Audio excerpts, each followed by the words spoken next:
Rojbaş Çarpel Medya izleyicileri, Haziran ayının bu ilk pazar gününde Mehmet Gül'le birlikte haftanın olaylarını sizler için yorumlamaya çalışacağız.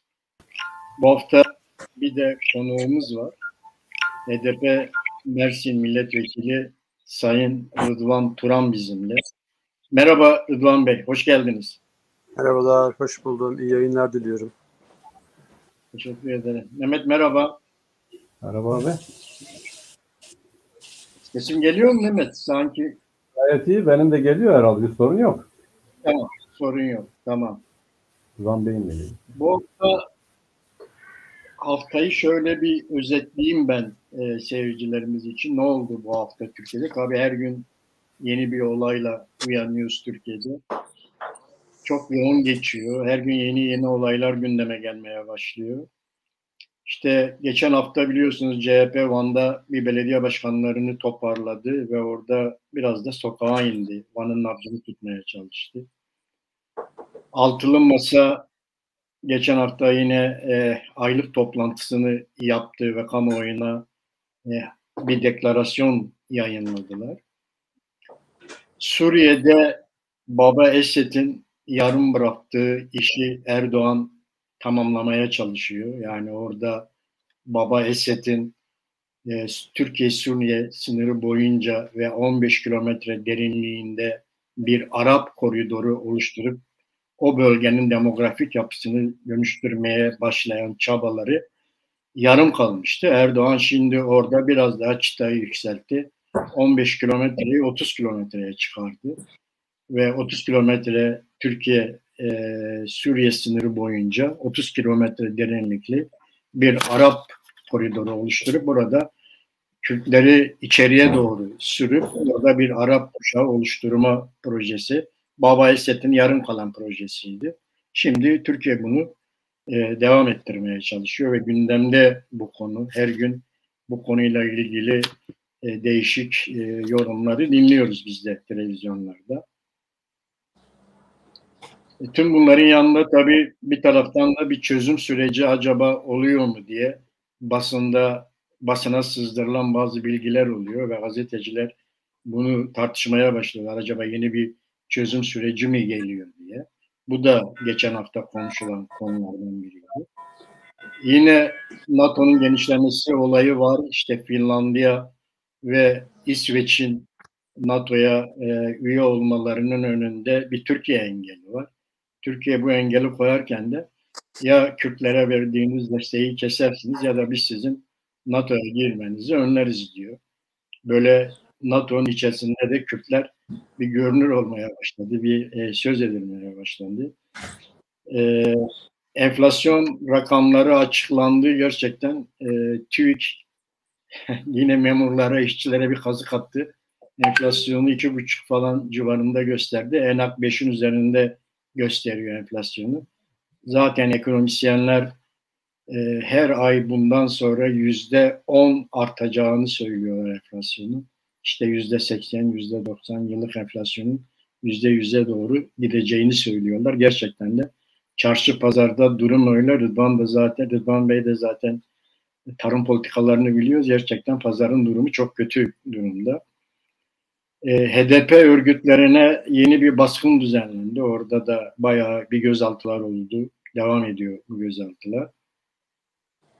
Yine basında Sedat Peker'in bazı açıklamaları yapacağı ve bazı videolar yayınlayacağı söylentisi dolaşmaya başlandı. Tabii bilmiyoruz bu ne derece doğru. Birleşik Arap Emirlikleri ile Türkiye arasındaki ilişkiler buna engel olacak mı olmayacak mı? Onu da zaman içerisinde göreceğiz. Yine Cenevre'de Suriye Anayasa Komisyonu 8. toplantısını yaptı Suriye'de. Buradan da çok fazla bir şey çıkmadı. Konferansın sonuç bildirgesinde sadece bir iyi niyet olduğu ortaya çıktı. Devam edecek 9. toplantı da sanırım Temmuz ayında devam edecek oradaki toplantı. İran'da Doğu Kürdistanlı Kürtlerin de katıldığı toplumsal bir muhalefet sesini yükseltmeye başladı. Onu da kamuoyu yakından izliyor. Bir de KDP ile YNK arasında görüşmeler başladı. Bu çok olumlu bir şekilde düzeyden de izleniyor KDP ile YNK arasındaki görüşmeler. Bunların ışığı altında işte haftalık olayları böyle değerlendirdikten sonra tabii Rıdvan Bey hem bir milletvekili hem bir tıp doktoru aynı zamanda. Aynı zamanda da Türkiye Büyük Millet Meclisi Tarım Komisyonu üyesi kendisi. Bunları da göz önüne alarak Rıdvan Bey'e şöyle bir soruyla başlamak istiyorum. Türkiye'de işler nasıl gidiyor? Oradan sizden nasıl gözüküyor? Bu parlamenter sistemle Cumhurbaşkanlığı sistemi arasındaki fark nedir? Bunlar Kürt meselesinin çözümünde nasıl davranıyorlar? Bunları bir Rıdvan Bey'den dinleyelim. Buyurun Rıdvan Bey. Çok teşekkür ediyorum. Vallahi vatandaşı olmasak, dışarıdan izlesek oldukça mizaha yatkın konular var tabii ama vatandaşı olunca gerçekten çekilmiyor. Çünkü birebir bütün problemleri yüreğimizde hissediyoruz. Türkiye belki de son zamanların en büyük çok faktörlü bir kriz sürecini yaşıyor. Yani sadece çarşının, pazarın yüksek fiyatlarla mal satılıyor olması değil, çarşının, pazarın el yakması değil, ekonominin bütün alanlarını çok boyutlu olarak sarmış bir kriz var. Bu aynı zamanda siyasal bir krizle iç içe geçmiş, ideolojik nitelikli bir kriz var. Ve bütün bunlarla iç içe olan bir iklim krizi var Türkiye'de. Yani toplumsal cinsiyet açısından da bu krizden bahsetmek mümkündür. Diğer konularda da. Fakat tabii bu kadar çok kriz iç içe geçtiğinde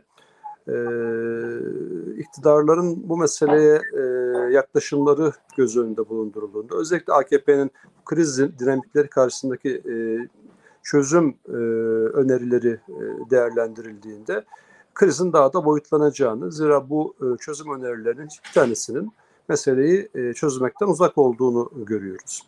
Aslına bakılırsa çözüm önerisi falan da yok. Yani kendiliğinden bir salınıma bırakılmış, adeta freni boşalmış kamyon gibi nerede nereye çarpacağı belli olmayan bir biçimde Türkiye bir serbest düşüş içerisinde. Hatırlayın, yani AKP iktidarının iyi ya da kötü geçmiş dönemlerde bir takım meselelere ilişkin bazı çözüm önerileri vardı. Bunlar halkçı demokratik nitelikli çözüm önerileri değildi ama neticede çözüm önerisi denilebilecek şeylerdi. Fakat gelinen noktada AKP'nin ayakta kalması siyaset üretmek suretiyle değil artık. Yani rıza üretemeyen, siyaset üretemeyen, zaten rıza üretememesinin sebebi de siyaset üretemiyor olması, bir iktidar var. Bunu propaganda olsun diye söylemiyorum. Bunun peki nasıl ayakta kalıyorlar? Ayakta kalmaların tek bir dayandığı nokta var. Karşısındakini zayıflatmak. Yani kendi bütünlükleriyle, kendi siyasi perspektifleriyle ayakta kalan, çözüm önerisiyle ayakta kalan, bu biçimiyle de geniş kesimlerde rıza üreten bir niteliğe sahip değil. Bu rıza üretim mekanizması tamamen kesintiye uğramış durumda.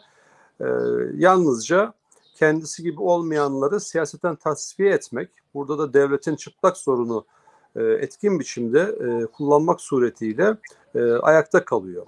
Bu türlü diktatörlükler gerçekten bir taraftan sona çok yaklaşmışlardır ama diğer taraftan zorun toplumsal hayattaki etkisi çok daha şiddetli biçimde ortaya çıkar. Mahkemeler, hukuk kurumu, güvenlik bürokrasisi baştan sona bu yeni dönemin ihtiyaçları doğrultusunda yeniden şekillendirilir, yeniden yapılandırılır. Esasen bu tür çok boyutlu krizler faşizmin de güçlendiği dönemlerdir. Çünkü devletin o zamana kadar öne sürdüğü ideolojik hat parçalanmıştır. Örneğin nedir ideolojik hat? Osmanlıcılığa temelde dayanan bir siyasi İslamcılık modeli ama neoliberalizmle de iç içe geçmiş. Yani bütün neoliberal muhafazakar bir istikamet şu anda parçalanmış durumda. Bu insanları ikna etmiyor. Ya ideolojik olarak da özellikle AKP'ye oy veren insanlar bir arayış içerisindeler. Çünkü dün inandıklarının boş olduğunu gördüler. Zaten toplumda deizm tartışmaları, ateistlerin sayısının çoğalması gibi işte yer yer Diyanet İşleri'nin de burnunu soktuğu bu tartışmaların geri planında böyle bir ideolojik kriz dinamiği var. Ekonomik kriz zaten ortada. İşsizlik giderek artıyor. Yani TÜİK'in her türlü maskaralığına rağmen bunları aşağıda göstermek mümkün değil. Şimdi 2 küsur bir şeyden enflasyondan işte toplamda %70 gibi bir enflasyondan bahsediyorlar da ya bunlar nereden fiyat alıyorsa biz de gidelim alışveriş oradan yapalım gerçekten. Yani bayağı bir ucuzlukçu, bir milyoncu bulmuşlar bunlar. Belli ki enflasyon çıpasını ona göre belirliyorlar. Oradaki duruma göre belirliyorlar. Geniş kesimlerde ciddi bir yoksullaşma var. Artık bu hani tarım alanından da görüyoruz. Açlık raddesinde. Aç mezarı yoktur diye bizim kadim bir lafımız var bilirsiniz. Yani aç mezarı belki dün yoktu ve bir insanın açlıktan pat diye ölmesi değil söz konusu olan ama açlığa bağlı olarak gelişme çağındaki çocuklar başta olmak üzere insanların çok büyük bir kısmı pek çok kronik hastalıklarla malul hale gelmiş durumda. Tarım çökertilmiş, özellikle Kürt sorunundaki çözümsüzlük, Kürdistan'da, Kürt illerindeki tarımsal faaliyetleri tamamen kesintiye uğratmış. Neoliberal politikalar bir bütün olarak Türkiye'deki problemleri katlanmaz hale getirmiş ve tüm bunların üzerine bir de memlekette küresel düzeyde de etkisi hissedilen kuraklık ya da iklim krizi denen şey çok daha yani dünyanın say ülkelerinden çok daha ciddi sonuçlar çıkartacak. Hem gıda üretimi ve tarım açısından hem mültecilik açısından, göçmenler meselesi açısından ciddi problemler yaratacak hale gelmiş, dayanmış. Peki iktidar ne diyor? Şimdi çözüm önerisi var mı? Yok. Söyledikleri şey yalnızca şu. Ya bu kriz denen şey kardeşim sadece bizde değil ki. Bak dünyada da enflasyon artıyor. Fransa'da marketler boş, millet kuyrukta. Hani inanırsan böyle bir şey var. Hikaye anlatıla geliyor. Aslında evet mesela dünyada da gıda ürünleri fiyatında bir artış var. Özellikle Rusya'nın Ukrayna'ya saldırısından sonra dünya tahıl üretiminin çok büyük bir kısmını yapan bu iki ülkenin tahıl ihracatında ciddi sıkıntıların ortaya çıktığını hepimiz biliyoruz. Yani dünyadaki bir kıtlığın tetiklenmesinde özellikle Ukrayna'nın ihracat yaptığı yoksul ülkeler, Afrika ülkeleri önemli bir sıkıntıya girdiler. Fakat mesele bu değil ki. Yani tamam küresel riskler var. Küresel riskler düne göre hem iklimsel açıdan hem siyasi, jeopolitik açıdan etkisini daha da fazla artırdı. Ne yapacağız? Şimdi bu cambaza bak cambaza politikasına inanıp da Erdoğan'ın bu konudaki siyasi dehasını görmezden mi geleceğiz? Yani Erdoğan'ın muazzam bir siyasi dehası var. Erdoğan'ın temel sorunu şu, Erdoğan yer çekimine inanmıyor. Gök itimine inanıyor. Bu sebeple de faiz sebeptir, enflasyon sonuçtur diye bir zırvanın arkasına 85 milyonu taktı ve memleket koskoca bir laboratuvar haline dönüştü. Oysa yer çekiminin bir doğa yasası olduğuna ilişkin pek çok veri var değil mi? Yani pek çok yapılmış araştırma var. En azından Newton'dan bu zamana kadar hani kuantumu bir kenara bırakacak olursanız Newtonyen dünya içerisinde çürütülebilir bir şey değil bu yer çekimi. O diyor ki hayır böyle bir şey yok. Aslında gök itimi var. Yani faizleri bir düşük tutsak kardeşim memleket abat olacak. Dedi ya yaza doğru işte göreceksiniz ki faizlerin düşmesiyle birlikte enflasyon da azalacak diye. Ya şunda küçücük bir doğruluk payı olmuş olsa hani kenarından köşesinden diyeceğiz ki adam bir şey biliyormuş. Bu zaten maddenin içerisinde gizli olan şeyi ortaya çıkartma ameliyesi olan bilime kökten ki iktisat da bir bilim dalı netice itibariyle kökten ters bir şey. Şimdi düşünün, bakın Eylül'de 7 küsür liraydı dolar ve işte 90 dolardı petrolün varil fiyatı aşağı yukarı. Geçen sene için söylüyorum. Şimdi bir dünyada petrolün varil fiyatı arttı. Diyorlar ki işte bu mazotun, benzinin artmasının sebebi dünyadaki petrolün varil fiyatının artmasıdır. Kısmen öyledir.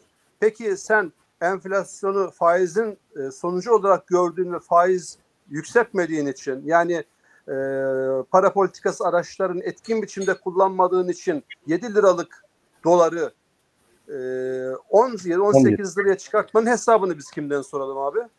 Hani buna ne diyeceğiz biz şimdi?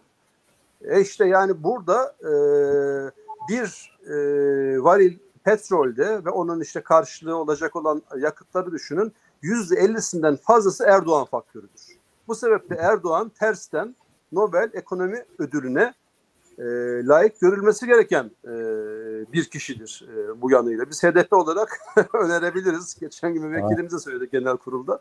Yani destekleyebiliriz de böyle bir ekonomik dehayı tırnak içerisinde.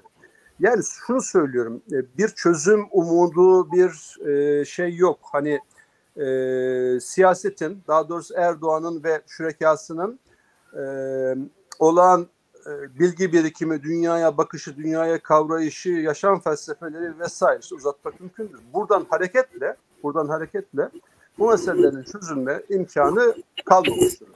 Böyle deyince deniyor ki peki o zaman muhalefet. Valla böyle şen şakrak bir altılı masa var biliyorsunuz. Bir araya geliyorlar, bayağı muhabbet ediyorlar. Çay kahve içiyorlar da bu altılı masa bize ne söylüyor? Şunu söyledi şimdiye kadar. Ya biz bunu bir gönderelim. Evet. Tamam. Yani bunu biz bir gönderdikten sonra Türkiye böyle müthiş güzel olacak. Ne olacak? Çok güzel olacak. Peki ne olacak? Çok güzel olacak dedikleri şey bu. Evet. Nasıl güzel olacak? Yani şu andan itibaren mesela bizim gibi siyasetin sopasını her daim yiyenlere ne diyorsunuz mesela? Daha yaşanabilir bir ülke vaadiniz var mı? Şimdi böyle bir şey olsa dense ki ya biz Kürt meselesinde şunu düşünüyoruz. Şimdi birazdan bahsedeceğim bunlardan. Evet. Doğada bunu düşünüyoruz. Bu işte sermaye konusunda, işsizlikte, kapitalizm falan şunları düşünüyoruz dese biz ikna olmasak bile en azından tartışacağımız bir şey, bir done olur. Şimdi elimizdeki done nedir? Mesela bir sürü insanımız, 100'den fazla insanımız paramparça olduktan sonra buna bir kokteyl terör diyen bir şeyin işte Gelecek Partisi'nin değil mi başkanı var. Ya ona diyecek bir şeyimiz var. Türkiye'nin en karanlık dönemlerinde İçişleri Bakanlığı yapmış İyi Parti'nin başındaki genel başkana diyeceğimiz, geçmişten taşıya geldiğimiz şeyler var. Ekonomisinin nasıl bir rant düzenine döndüğünü kendi iktidar zamanında da, kendi yönetici olduğu zamanda da halka defalarca göstermiş olan Babacan'ın, değil mi? Yani bizim zihnimizde bir kodu var. Ya aslında anayasaya aykırıdır fakat böyle yapacağız diyen Kılıçdaroğlu'nun bizim zihnimizde bir kodu var. Ya şimdi siz bunları hani pat diye yıkamazsınız, ayrı mesele, ama en azından bunun için çaba sarf edin. Yani birileri bu değişimden bize sopayı vuran elin değişeceğini anlatıyorsa, değişecek yalnızca bize zulmeden kişinin kimliği, sopayı tutan el olacaksa kimse kusura bakmasın, bu bir değişim falan değildir. Bu eski sistemin başka temellerde yeniden restorasyonu demektir. Biz buna eyvallah demeyiz. Bak çok açık söylüyorum, yani şöyle bir algı var kamuoyunda. Ya HDP ne yapacak kardeşim? Yani tamam, altılı masa Kürdün elindeki yaraya merhem sürme niyetinde değil. Böyle ara sıra işte CHP'nin bazı lafları var. Hani gönül alma babından, Kılıçdaroğlu'nun o da ne kadarsa o kadar. Onun haricindekiler HDP yokmuş gibi davranıyor. Bunlar zannediyorlarsa ki günün sonunda seçim sandığı kurulduğunda bize HDP oy verecektir, bizim gösterdiğimiz adaya oy verecektir zannediyorlarsa son derece büyük hata işliyorlar. Bakın çok açık söylüyorum. Son derece büyük bir hata işliyorlar. Yani biz bu ülkede toplumsal ve siyasal düzeyde yeniyi vaat etmeyen, daha demokratik olanı vaat etmeyen, daha insanca, hepimizin daha insanca yaşayacağı, ya en azından en basit bir anayasal vatandaşlıktır, işte ana dil meselesidir, hasta tutsaklardır. Ya insanlarımız patır patır cezaevinde hayatlarını kaybediyorlar. Şimdi Mehmet Emin Özkan'ın duruşmasındaydım. Geçtiğimiz haftalarda adamcağız nerede olduğunu bilmiyor. Yani mahkeme cezaevinde yattığını ve mahkemede yargılandığından haberi yok. Böyle bir sürü insanımız var. Şimdi bunlara ilişkin hiçbir şey demeyeceksin. Ondan sonra biz size oy vereceğiz, öyle mi? Bu böyle olmaz. Bir de ayrıyeten şunları da değerlendirmek gerekmiyor mu? Bakın siyasette en büyük hata nedir biliyor musunuz? İnsanın kendisini çok akıllı zannetmesidir. Başkasının muhakeme yeteneğinin olmadığını zannetmesidir. Şimdi geçtiğimiz günlerde sınır ötesi operasyonlar lehinde Kılıçdaroğlu'nun bir lafı oldu biliyorsunuz. Yani destekleyebileceklerini söylediler. Zaten bu zamana kadar istikamet şu. Bakın biri bize şunu izah etmek zorunda. Ya ne diyor bu muhalefet? Diyor ki Erdoğan'a bu adamın memleketi yönetmeye ehliyeti kalmamıştır kardeşim. Hani psikiyatrik sorunlardan tutun yeteneksizliğine kadar bir skala içerisinde muhalefetin tümü Erdoğan'ın Türkiye'yi yönetme yeterliliğine sahip olmadığını söylüyor. Eyvallah. Ben de böyle düşünüyorum bu arada. Yani Türkiye'yi yönetme yeterliliğine sahip değildir Erdoğan diyorum. Dolayısıyla şu denilmiş oluyor mu? Ekonomide yanlış, iç politikada yanlış, şurada yanlış, burada yanlış. Şimdi bunu hep beraber söylüyoruz. Peki bu böyleyse, Erdoğan içeride yanlış işler yapıyorsa, yalan söylüyorsa değil mi? Ya dış politikada bayrağı kaldırınca niye hepiniz esas duruyorsunuz? Evet. Mesela bu tartışılması gereken bir şey değil mi? Ya bir adam içeride yanlış yapıyorsa onun dışarıda doğru yapmasının bir garantisi var mıdır? Garantisi olmadığı gibi içeride yanlış yapan, içeride yalan söyleyen dışarıda da yanlış yapar ve yalan söyler. Ama mesela Kürt olduğunda, mesela bu devletin genetik kodları olduğunda o partiyle bu parti arasında bir fark kalmıyor. Aynen öyle. Biz anahtarız diyoruz kendimiz. Evet, gerçekten anahtarız ve büyük olasılıkla da bakın mecliste de 360 sayısına muhalefet yani o altılı muhalefet HDP'nin katkısıyla ancak ulaşabilir. Bu önemli bir şeydir. Anahtarız diyoruz ama diğer taraftan zorlandığımız taraf da var. Bu zorlandığımız tarafta işte bakıldığında aslında 3. yolu kavramsallaştırmamızın geri planında da bu var. Sistemin iki farklı eğilimi son analizde birbirlerinin türevleri. Yani bir tanesi biraz daha muhafazakar türev, bir tanesi daha tırnak içi seküler. Artık seküler demiyorum. Bak, evet. Ya özgürlükçü layık falan demiyorum. Tırnak içi seküleri. İkisi arasındaki fark bu. Bunu nereden biliyoruz? En azından kentlerden, belediyelerden biliyoruz. Kent rantı yemek konusunda biri diğerinden daha temiz bir yerde durmuyor. Yani evet. Ne yazık ki bunu görüyoruz. Biri diğerinin ruhuna rahmet okutacak düzeyde.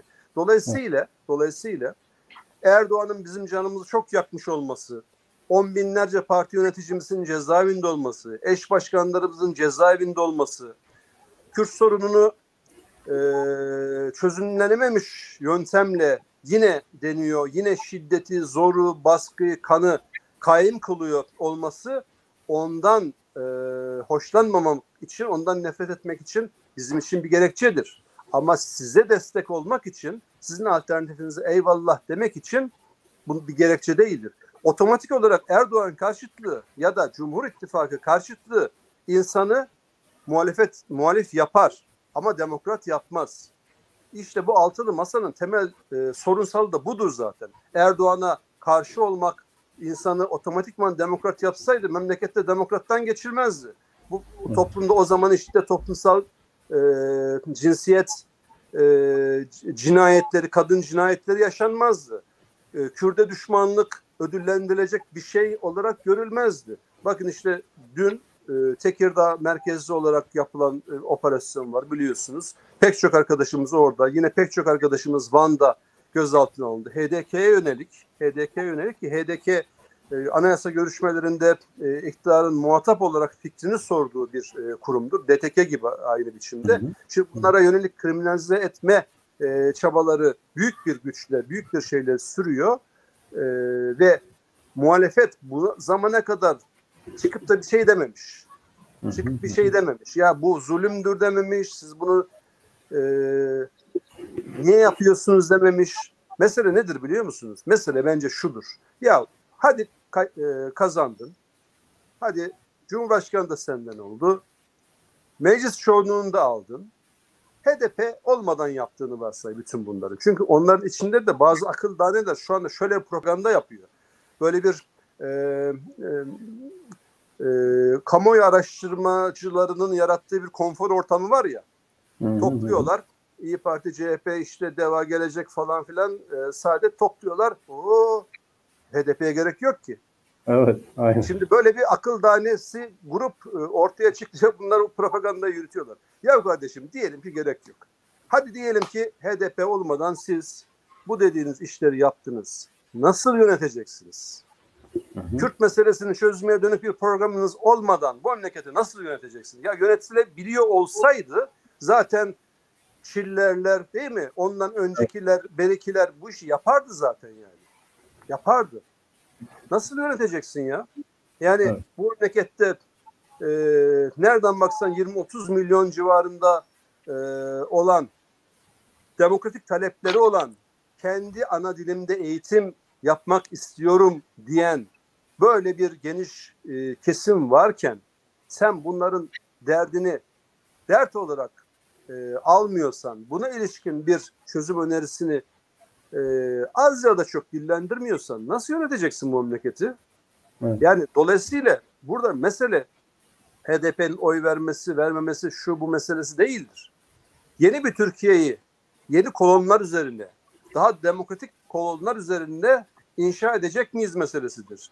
Kurulmuş evet. olan Cumhuriyeti demokrasiyle buluşturacak mıyız? Yoksa bu inkarcı siyasetle yola devam etmeye mi çalışacağız meselesidir. O sebeple bize şöyle kimse gelmesin. Biz bir tane aday belirledik.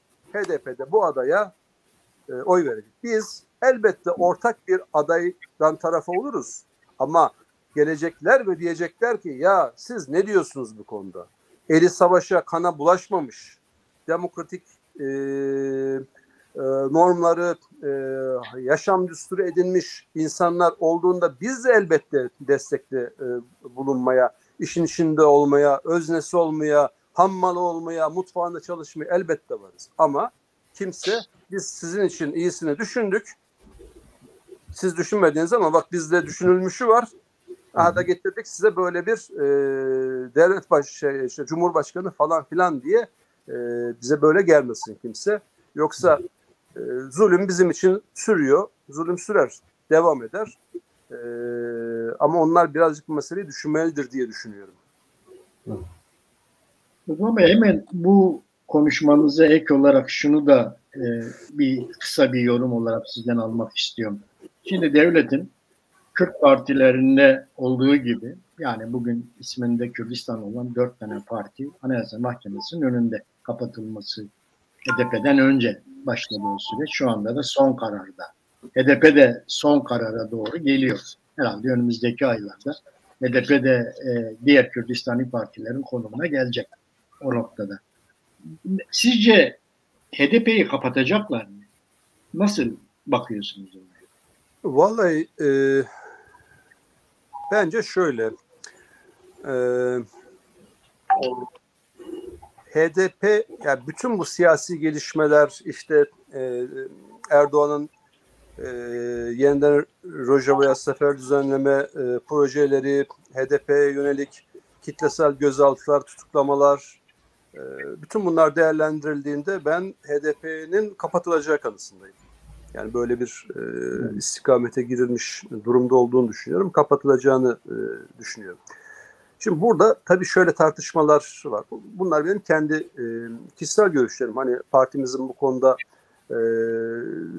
ifade ettiği bir şey yok. Tam tersine partimiz açısından yani örgütlenme, politik olarak güçlü olma, bu çalışmalar devam ediyor. Yani sonucundan bağımsız olarak kapatılma meselesine bağımsız olarak parti gümbür gümbür gidiyor. O bir kenarda dursun. Fakat kamuoyunda şöyle bir tartışma var. Bir grup diyor ki ya HDP'yi kapatmak Erdoğan'a yarar getirmez, zarar getirir diyor. Bunu da özellikle Kürdistan'daki oy potansiyelinde bir düşme olacağı üzerine temellendiriyor. Haklılık tarafı var mı? Evet, haklılık tarafı var tabii ki. Bu orada bir reaksiyonla kuşkusuz karşılanacaktır. Ve geniş Kürt kitlesinde en azından çeşitli sahiplerle, partiyle yani AKP ile arasında zaten mesafe koymuş olan insanlar açısından bir tür belki son bardağa taşıran son damla vazifesi görebilir. Bu başka bir şey. Fakat benim buna rağmen kapatılacak olduğunu düşünüyorum dememin geri planında meselenin bir Erdoğan meselesi olmaktan artık çıkmış olduğu yargısı var. Düşünün, bu zamana kadar bu kurulu düzenin Kürtlere ve Kürt partilerine yönelik bir bakışı vardı. Bu kapatma meselesinde de kendisini çok açıkça gösteriyordu. Şu ana kadar hiç yanılmadık. Yani şu ana kadar bu tür durum söz konusu olduğunda devletin refleksi hep aynı biçimde çalıştı. Yani HDP'lilerin ya da işte hepten bu zamana kadar ki bütün siyasi partilerimizin yöneticilerine de davranış biçimleri aynıydı. Şimdi HEP'lileri 10'ar sene yatırdılar. Sonra döndü dedi ki memleket ya bu çok yanlıştı. Hatırlıyorsunuz o tartışmaları. Hı-hı. İşte bu Kürt meselesini çok engelledi. Zaten Diyarbakır zindanları da bu meselenin bu hale gelmesinde büyük bir faktördü. Ne oldu? Şimdi aynısı tekrar yapılıyor. Değil mi? Şimdi yine yıllardır bu partinin en tepesinde olanlar, işte eş başkanlarımız Figen Yüksekdağ, Selahattin Demirtaş başta olmak üzere İdris Balıkesir'den yani MYK üyelerimiz falan hepsi şu anda tekrar cezaevinde. Diyarbakır zindanı pratiği olmasa da neredeyse onu aratmayacak pratikler şu anda zindanlarda uygulanıyor. Yani işkencehanelere dönüşmüş durumda Türkiye'de cezaevleri. Evet. Demek ki devletin bir genetik kodu var. Bu genetik kod çeşitli politik biçimlerde ifade olabiliyor. Kimi zaman çözüm yapıyoruz derken ardından çökertmeyi tartıştırabiliyor. Çünkü bir görünen olan var, bir de batini olan var, içeride olan var. O batini olan diye tarif ettiğim şey devletin genetik kodu. Bu genetik kod ne yazık ki çözüme en yaklaşıldığı dönemde işte 2013, 2014, 2015 o süreçte dahi bir taraftan çözümü konuşurken diğer taraftan çökertmeyi Milli Güvenlik Kurulu toplantılarında tartışabilecek tinette bir bakış açısına sahipti. O sebeple diyorum ki devletin bizim devrimcilerin, yurtseverlerin, sosyalistlerin yaptığı, ettiği işe dönük olarak bir genetik belirlenmişliği zaten var. Bu genetik kodu değiştirmediğimiz sürece bu konudaki yaklaşımlar 3 aşağı 5 yukarı bu şekilde cereyan edecektir diyorum. Dedim ya bu mesele Erdoğan meselesi olmaktan çıkmıştır. Erdoğan da zaten 2010'daki Erdoğan olmaktan çıkmıştır. Erdoğan bir koalisyonun sözcüsüdür şu anda. Yani onu lütfen artık şöyle görmesin kimse.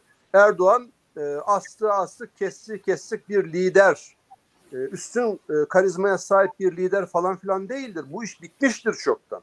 En azından Gezi'den bu zamana kadar bunun bitmişliğine ilişkin pek çok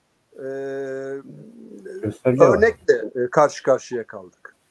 Dolayısıyla şu andaki Erdoğan kendi düşüncesi doğrultusunda bu onun oy potansiyelini düşürse dahi siyaseti kurgulayacak yeterlikte değildir. Evet, Anayasa Mahkemesi'nde Erdoğan'ın belirlemiş oldukları çoğunlukladır. Yani daha öncesinde 9'a 6 gibiydi. Yani Necdet Sezer, Abdullah Gül zamanında gelen eski üyelerle birlikte işte 9 kesin olarak Erdoğan tarafında olan 6 tane de eskiden atanmış olanlar vardı. Şimdi Çorum Barosu'ndan gelenle birlikte bu 10'a 5 oldu. Bu zaten hani matematiksel olarak durumu kurtarıyor. Kaldı ki bu sayıların hiçbir öneminin olmadığını da hepimiz biliyoruz. Dolayısıyla devletin HDP ve temsil ettiği geleneğe bakışı değerlendirildiğinde bu koalisyon diye söz ettiğim içerisindeki işte perinçekçilerden derin devlet artıklarına kadar, cemaat tarikat ilişkilerine kadar bütün bunlar ele alındığında yönelimin kaçınılmaz olarak HDP'nin kapatılması istikametinde olduğunu düşünüyorum ben. Anladım. Teşekkür ederim. Benim de görüşüm öyle. Ben seçimlere az kala kapatılacağını düşünüyorum. Hatta belki de adaylar belirlendikten sonra. Evet, yani ben de öyle ya, bir... Siyasette en büyük hata kendinin çok akıllı, milletin saf olduğunu düşünmektir. Onlar ne düşünüyorsa emin olun biz onlardan çok daha fazlasını ve çok daha fazla çözüm yolunu da düşünüyoruz. Böyle bir zihinsel antrenmana çok uzun zamandan beri sahip bu gelenek biliyorsunuz. İplerle oy vermiş, okuması, yazması olmayan analarımızın onlara ne türden bir yenilgi armağan ettiğini hatırladığımızda bizim zihinsel antrenmanımızın ve pratik konumlanışımızın ne kadar güçlü olduğu bir kez daha hatırlanacak. Onlar da hatırlarlar umarım yani. Böyle dandik işlerle uğraşmazlar diye düşünüyorum inşallah. Teşekkür ederim Rıdvan Bey. Mehmet, Rıdvan Bey'i biraz nefes aldıralım. Evet. Şimdi azınlığa düşmüş bir hükümet var gerçekten. Yani kamuoyu yoklamalarına baktığımızda şu anda bir azınlık hükümeti var. Ama bu azınlık hükümeti hiç olmayacak işler yapmaya kalkıyor. Sınır ötesi operasyonlardan tut, işte parti kapatmalara kadar kendi boyutunu aşan, kendi sayısını aşan bir takım şeyler yapmaya kalkıyor. Aslında bir azınlığa düşmüş hükümetin yapması gereken şeyler bunlar değil. Belli ki böyle bir eğilimleri var ve bunlardan da oy devşirmeye çalışma durumları var. Bu tüm Rıdvan Bey'in anlattıklarıyla beraber Mehmet, sen de konuyla ilgili bir yorumunu alabilir miyim? Ya tabii ben senin ve Rıdvan Bey'in dediği kadar HDP'nin kapatılması konusunda net görüşlere sahip değilim açıkçası. Yani İnşallah vallahi. Şimdi kapatılmaz demiyorum ama kapatılır dendiği zaman da ben böyle devletin eğer biz gerçekten de ciddi geleneklere sahip olan bir devletten söz ediyorsak ki öyledir.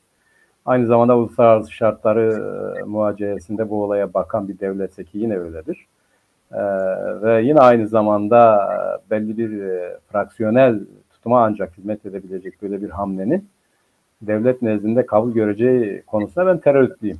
Bunun birinci gerekçesi şu, biz ne kadar zamandır tek ayak üstünde tutuyoruz abi?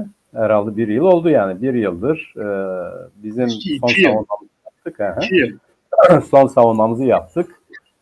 Sizi kapatacağız dediler. Anayasa Mahkemesi de bunu kabul etti. 2 yıldır bizi çağıracaklar. Yani Sayın Genel Başkanı çağıracaklar. Ne diyorsun bu işe? Biz de görüşlerimizi yeniden söyleyeceğiz. Karar verecekler. Fakat böyle duruyor. Bu durmasının sebebi şu. Şimdi tabii bizimle ilgili açtıkları kapatma davası ile HDP hakkında açtıkları kapatma davası arasında çok fark var. Yani bunları kıyaslamak bile mümkün değil. Örneğin o birinci iddianameyi okudum. Ben gerçekten hiçbir şey anlamadım. Niye kapatıyorlar HDP'yi dedim. Hep bireylerden söz ediyorlar. Falan bunu yaptı, şunu yaptı, falan etti, filan etti. Bu birinci iddianamede. Yani düşündüm tamam da yani niye kapatıyorsun HDP'yi diye kendime sordum. Onu iade ettiler. Yeni bir iddianame oluşturdular. Bu yeni oluşturdukları iddianamenin çok ciddi farklar içerdiği kanaatinde değilim. Yani somut veri diyorlar ya hukuksal açıdan. Tabii ki biz burada hukuksal açıdan artık devlet ya da Anayasa Mahkemesi hareket eder diyemiyoruz. Bu siyasi ihtiyaçlardan ötürü açılmış bir kapatma davası. Fakat elle tutulur bir şey var mı? Dikkat edersek Anayasa Mahkemesi de bu konuda çok fazla böyle istekli davranmıyor, teröristli davranmıyor. Anayasa Mahkemesi dediğimiz zaman da devletin refleksinden söz ediyoruz. Bunun birçok riski vardır. Diyelim bizi kapatmak için hiçbir gerekçe yok. Ama kapatma davası açtılar fakat kapatamıyorlar. Yani ne kadar sürecek bu onu bilmiyoruz. Bizi kapatırlarken kendilerinin standartlarına göre bir gerekçeleri var mı? Yok. Yani hani diyorlar ya terörle iltisaklı ya da teröre bulaşmak. Bizimle ilgili böyle bir suçlama var. Ya yok böyle bir şey. Yani ne diyorlar bize? İşte adınızı değiştirin. Yani adını değiştirin.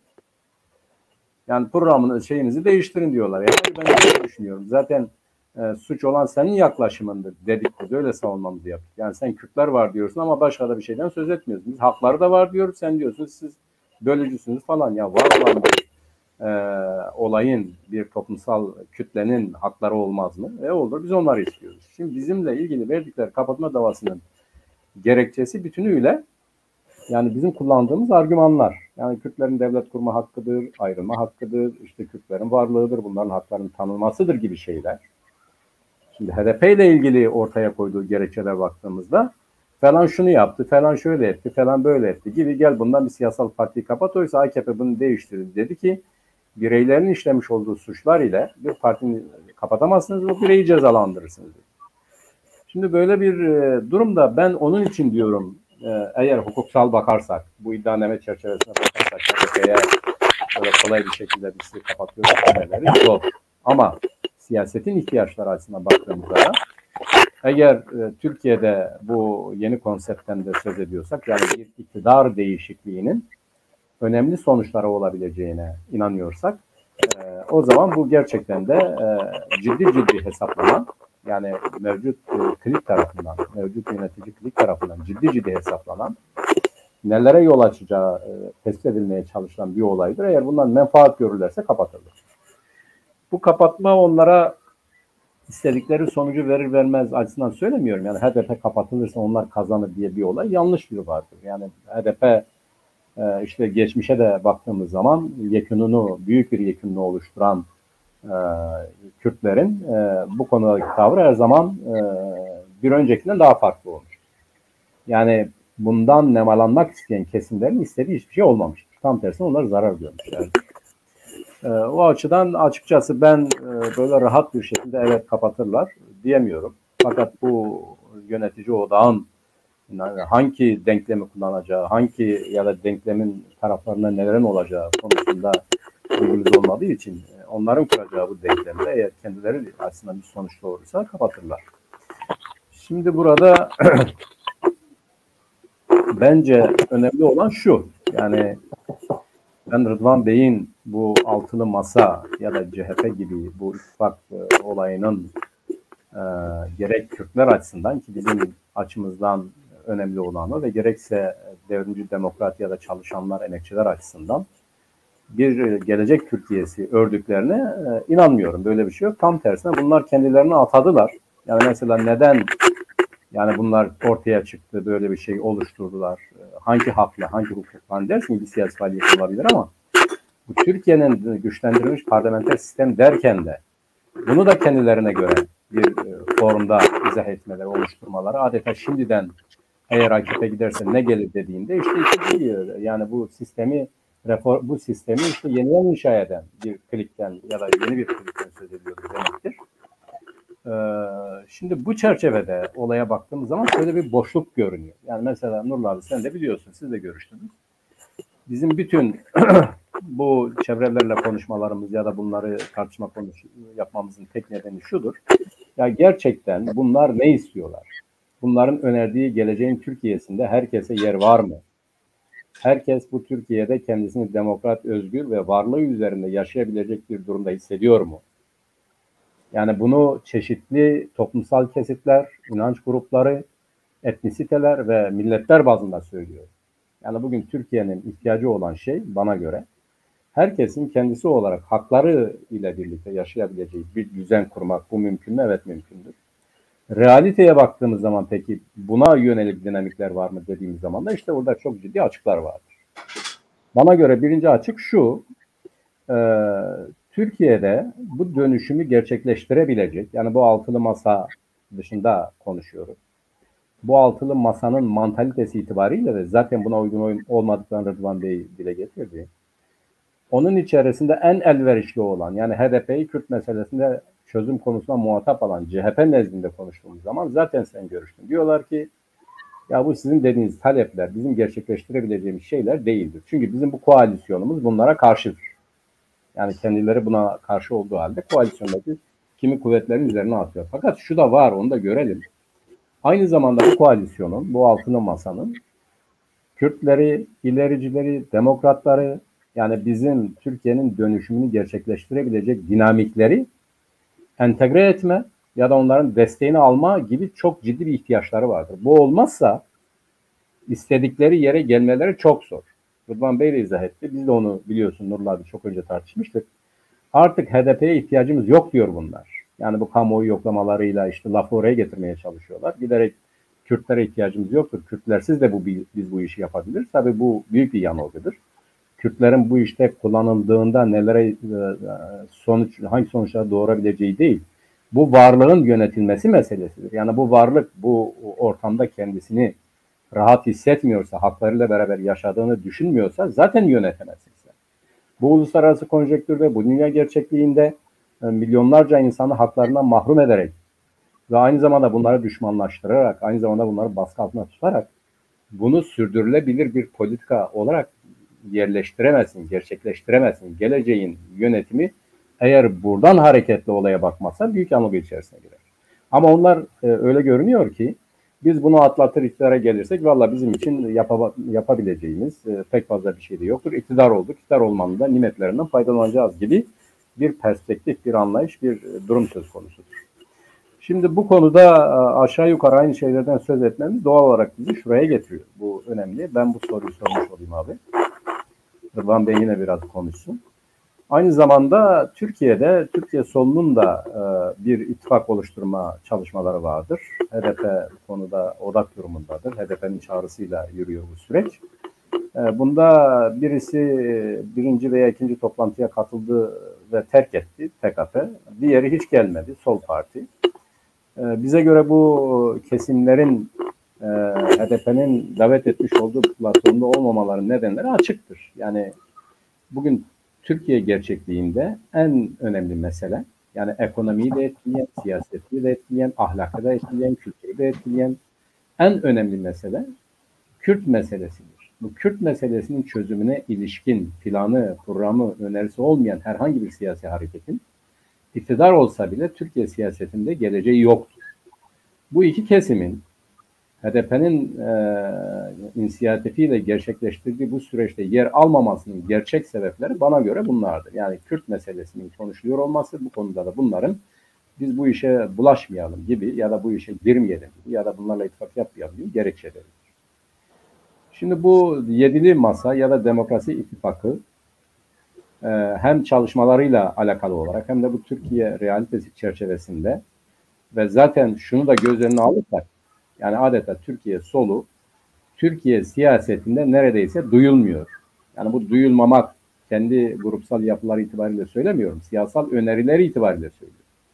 Yani bugün hatırlarsak 2000'li şartlarda bu İslamcı kesim iktidar olabilecek kadar seçenek haline gelirken Türkiye'nin yerlerde süründüğü ve aynı zamanda solun politikalarıyla iktidar olma şansının olduğu bu koşullarda neden bu kadar yani etkisizdir, talepleri kamuoyunda konuşulmuyor ya da ne öneriyorlar, neden bunlar bilinmiyor gibi konularda ben Rıdvan Bey'in görüşlerini almak istiyorum. Hem burada yer alan kesimler kimlerdir, hem bunların bu Türkiye'nin bu yenisi gelse bile çözümü olmayan bu şartlarda ne öneriyorlar, neler bizi kurtarır ve sadece Türkiye'de değil bütün bir Kürdistan muhalefetiyle beraber de gerçekten de bu Türkiye'yi düze çıkarmanın, herkesin kendisi olarak hakları itibariyle yaşayabileceği bir yeni siyasal sistem kurmanın imkanları var mıdır? Rıdvan Bey'den bu konuda görüşlerini rica ediyorum. Bu soruyu ben sormuş olayım. Yeniden sonra sen devam edersin. Şöyle, şimdi 7 oluşum var biliyorsunuz. Bugün de Ankara'da bir ortak etkinlik düzenleniyor. EMEP, Halk Evleri, İşçi Partisi, Toplumsal Özgürlük Partisi, SMF, Halk Evleri, galiba SYKP. Yok, SYKP parti bileşeni zaten. HDP. Bu HDP ile birlikte işte 7 oluşum söz konusu. Şimdi sözünü ettiğiniz SKP ve Sol Parti açısından doğrusunu isterseniz bu görüşmeler başladığında da ben nihai olarak EHP'yi unuttuk. Emekçi Hareket Partisi. Emekçi Hareket Partisi ile beraber 7 yapmış oluyor. Söz ettiğiniz iki dışında kalan kalmayı tercih eden siyasi partiye ilişkin benim başta da kanım buydu. Yani ben böyle bir masada yer alacakları kanısında değildim. Gelenekleri tanıdığım için bunu söylüyorum. Hatta o toplantılarda işte TKP'nin bu meseleyi bir seçim ve endeksi mesele olarak görmesi, tarif etmesi de uzak durma gerekçelerinden bir tanesi olarak ifade edildi. Oysa bu yedili masa aslında hani seçimle alakasız, seçimle uzak yakın alakası yok denilemez kuşkusuz ama seçim hedefli, seçimde daha fazla sandalye kazanabilmek, daha fazla oy almaya dönük böyle pragmatist bir geri planı olan bir ittifak ya da birliktelik değil. Bu bir mücadele birlikteliği. Temelde şuna dayanıyor. Şimdi egemenlerin iki eğilimi var. Az önce ifade etmeye çalıştım. Bir tanesi Millet İttifakı'nda, bir tanesi Cumhur İttifakı'nda kendisini ifade ediyor, somutluyor. Birbirlerinin pek çok konuda ayna görüntüleri ve herhalde kendisini sosyalist olarak ifade eden hiç kimse bunların önerilerinin Türkiye'deki temelli problemlere çözüm sağlayacağını düşünmüyor. Yani işte iş sınıfının hakları, ne bileyim köylülük, Kürt meselesi, kadın sorunu, ekoloji, yani çoğaltmak mümkündür. Bunları bu iki eğiliminde bu sorunları çözebilecek niteliğe sahip olmadıklarını, iki eğiliminde nihayetinde devletin eğilimleri olduğunu herkes biliyor. Dolayısıyla hem bu sebeple hem de şimdi düşünsenize bu ülke tarihinin en büyük çoklu krizini yaşıyoruz. Çoklu kriz dinamiğini yaşıyoruz. Ya böyle bir dönemde sosyalistler söz söylemeyecek, çözücü politikalar önermeyecek, sokağa çıkmayacak, geniş kesimleri örgütlemeyecek de ne zaman yapacak bunu? Yani şöyle bakıldığında aslında devrimci bir dönüşümün bir açıdan koşulları var bu ülkede. Yani kriz açısından bunu ifade ediyorum. Örgütlülük, yani halkın örgütlülük, yani objektif kriter olarak nitelendirilecek şeyleri söylemiyorum ama böyle bir hoşnutsuzluk var. Dolayısıyla böyle bir dönemde de sosyalistlerin yüksek sesle çıkıp bu meselenin nasıl çözüleceğine ilişkin kendi politikalarını en yüksek perdeden ve ikna edici bir biçimde ifade edebiliyor olmaları gerekir. Hem birinci sebeple hem de ikinci sebeple bu iki sebebi yan yana koyduğumuzda hiç kuşkusuz Türkiye'nin bu içinden geçtiği, aslında geçemediği, bocaladığı ve ileride neyin olacağı da bu dönemdeki kısa süreli, belki orta vadeli mücadeleye çok bağlı olduğunu düşündüğüm bu dönemde hem örgütsel hem politik olarak bir tahkimata ihtiyaçları var. Yan yana gelmeye ihtiyaçları var. Türkiye'nin temel problemlerine çözüm önermeye ihtiyaçları var. İşte aslında HDP'nin yapmaya çalıştığı şey bir mücadele ortaklığını sağlamaktı. Şimdi şöyle zannediyor muyuz yani Cumhur İttifakı'nın işçi düşmanı politikaların karşısında Millet İttifakı'nın işçi dostu politika mı üreteceğini zannediyoruz? Ya da birinin Kürt düşmanlığına alternatif olarak diğerinin Kürt meselesini demokratik ve siyasi olarak bir an evvel çözelim, bu halkın haklarını verelim diyeceğini mi zannediyoruz? Bir tanesi kent rantını yağmalıyorken, ekolojiyi berbat ediyorken, diğerinin acaba kent haklarına saygı duyacağını, inşaatçılık, rant vesaire peşinde koşmayacağını mı varsayıyoruz? Yok valla. Bunlar bu açıdan birbirlerinin ayna görüntüsü. O zaman işte bu yedili masanın niye örgütlenmeye çalışıldığı meselesine geliyoruz. Temel hedef bugünden yarına Türkiye'nin toplumsal ve siyasal değişim sürecine devrimci müdahalelerde bulunmaktır. Yoksullar, ezilenler nezdinde, yok sayılanlar nezdinde müdahalede bulunmaktır. Çünkü bu konuda doğru sözü söyleyebilecekler ancak bu yedili masada kendisini ifade eden kesimlerdir. Ben o sebeple kimin kaç kişi olduğundan, ne kadar kitle taşıyabildiğinden bağımsız olarak niteliksel bir öneme haiz olduğunu düşünüyorum. Bu niteliksel önem oranın bir ilgi odağı, bir çekim merkezi olmasıyla da ilişkilidir. Bakın bu HDP yeni kurulduğu dönemde de, hatta HDK zamanında, daha HDK biliyorsunuz daha önce kurulmuştu. O zaman da tartışıldı. Bir takım akıllar şöyle söylediler. Ya bu Kürtler kerameti kendinden menkul, sayıları şu kadar olan solcularla yan yana gelerek Kürtler ne yapacak yani? Bu HDP bu yönüyle sosyalistlerle Türkiye'li sosyalistlerle, bu Türk solu kavramını sevmediğim için Türkiye'li sosyalistler diyorum, onlarla olacağına iki tane aşiret ikna etseydi daha çok oy elde ederdi diye son derece pragmatist ve kısır ve bence dar milliyetçi bir görüş çok savunuldu. Yani vekil düzeyinde de o zaman savunanları oldu. Ama günün sonunda burada 3 kişinin yan yana gelmesinin ya da 10 kişiyle diyelim, işte 10 kişinin yan yana gelmesinin 20 kişi etmeyeceğini, siyasette bunun çok daha kümülatif sonuçlar doğurabileceğini, bir logaritmik sonuç doğurabileceğini hep beraber gördük. Ve hep beraber burayı bir toplumsal ve siyasal çekim merkezi haline getirdiğimizden dolayı şu anda Halkların Demokratik Partisi Türkiye'de siyasetin kilidini açmaya, belki de kitlemeye, beğenmediği siyaset olduğunu kitlemeye aday olan partidir. Böyle bir güç merkezi oluşturduk. Ve dikkat edin, aslında bu kadar çok operasyonlar yapılıyor partiye. Bence şöyle bir şey oldu. Örgütsel olarak bu operasyonlar kuşkusuz partiyi zayıflatıyor.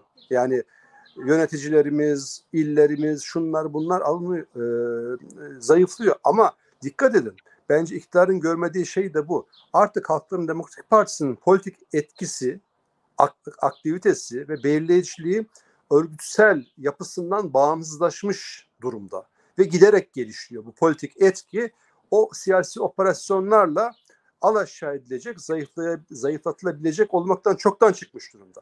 Normal koşullarda şöyledir, hani bir partinin politik gücü ve etkisi onun örgütsel gücü ve etkisiyle az ya da çok ilişki içerisindedir ya da birbirini belirli mesafelerden takip ederler. Artık yapılan bu kadar operasyonlara rağmen hala HDP'nin %11'den tutun 13 küsürlere, 13.8'e kadar kamuoyu araştırmaları, sonuçlar yayınlıyor. Hala bu politik aktivitenin bu kadar artmasının sebebi bir artık belki de örgütsel yapıdan da bağımsız bir siyasi etkinin sürekli kendini Türkiye sattığında ve dünya sattığında, bakın bu da çok önemli, dünya sattığında yeniliyor ve sürekli geliştiriyor olması. İşte aslında bu yedilinin de yapacağı şey 7 kişinin toplamının 7 sonucunu vermesi değil, tam tersine bir sinerji yaratması, buranın bir politik merkez. Yani işçiler, emekçiler, yoksullar, kadınlar, gençler, Kürtler sayalım. Onlar için bir politik merkez olma hüviyetini değişmez biçimde siyasete kazıması olacaktır bu başarı.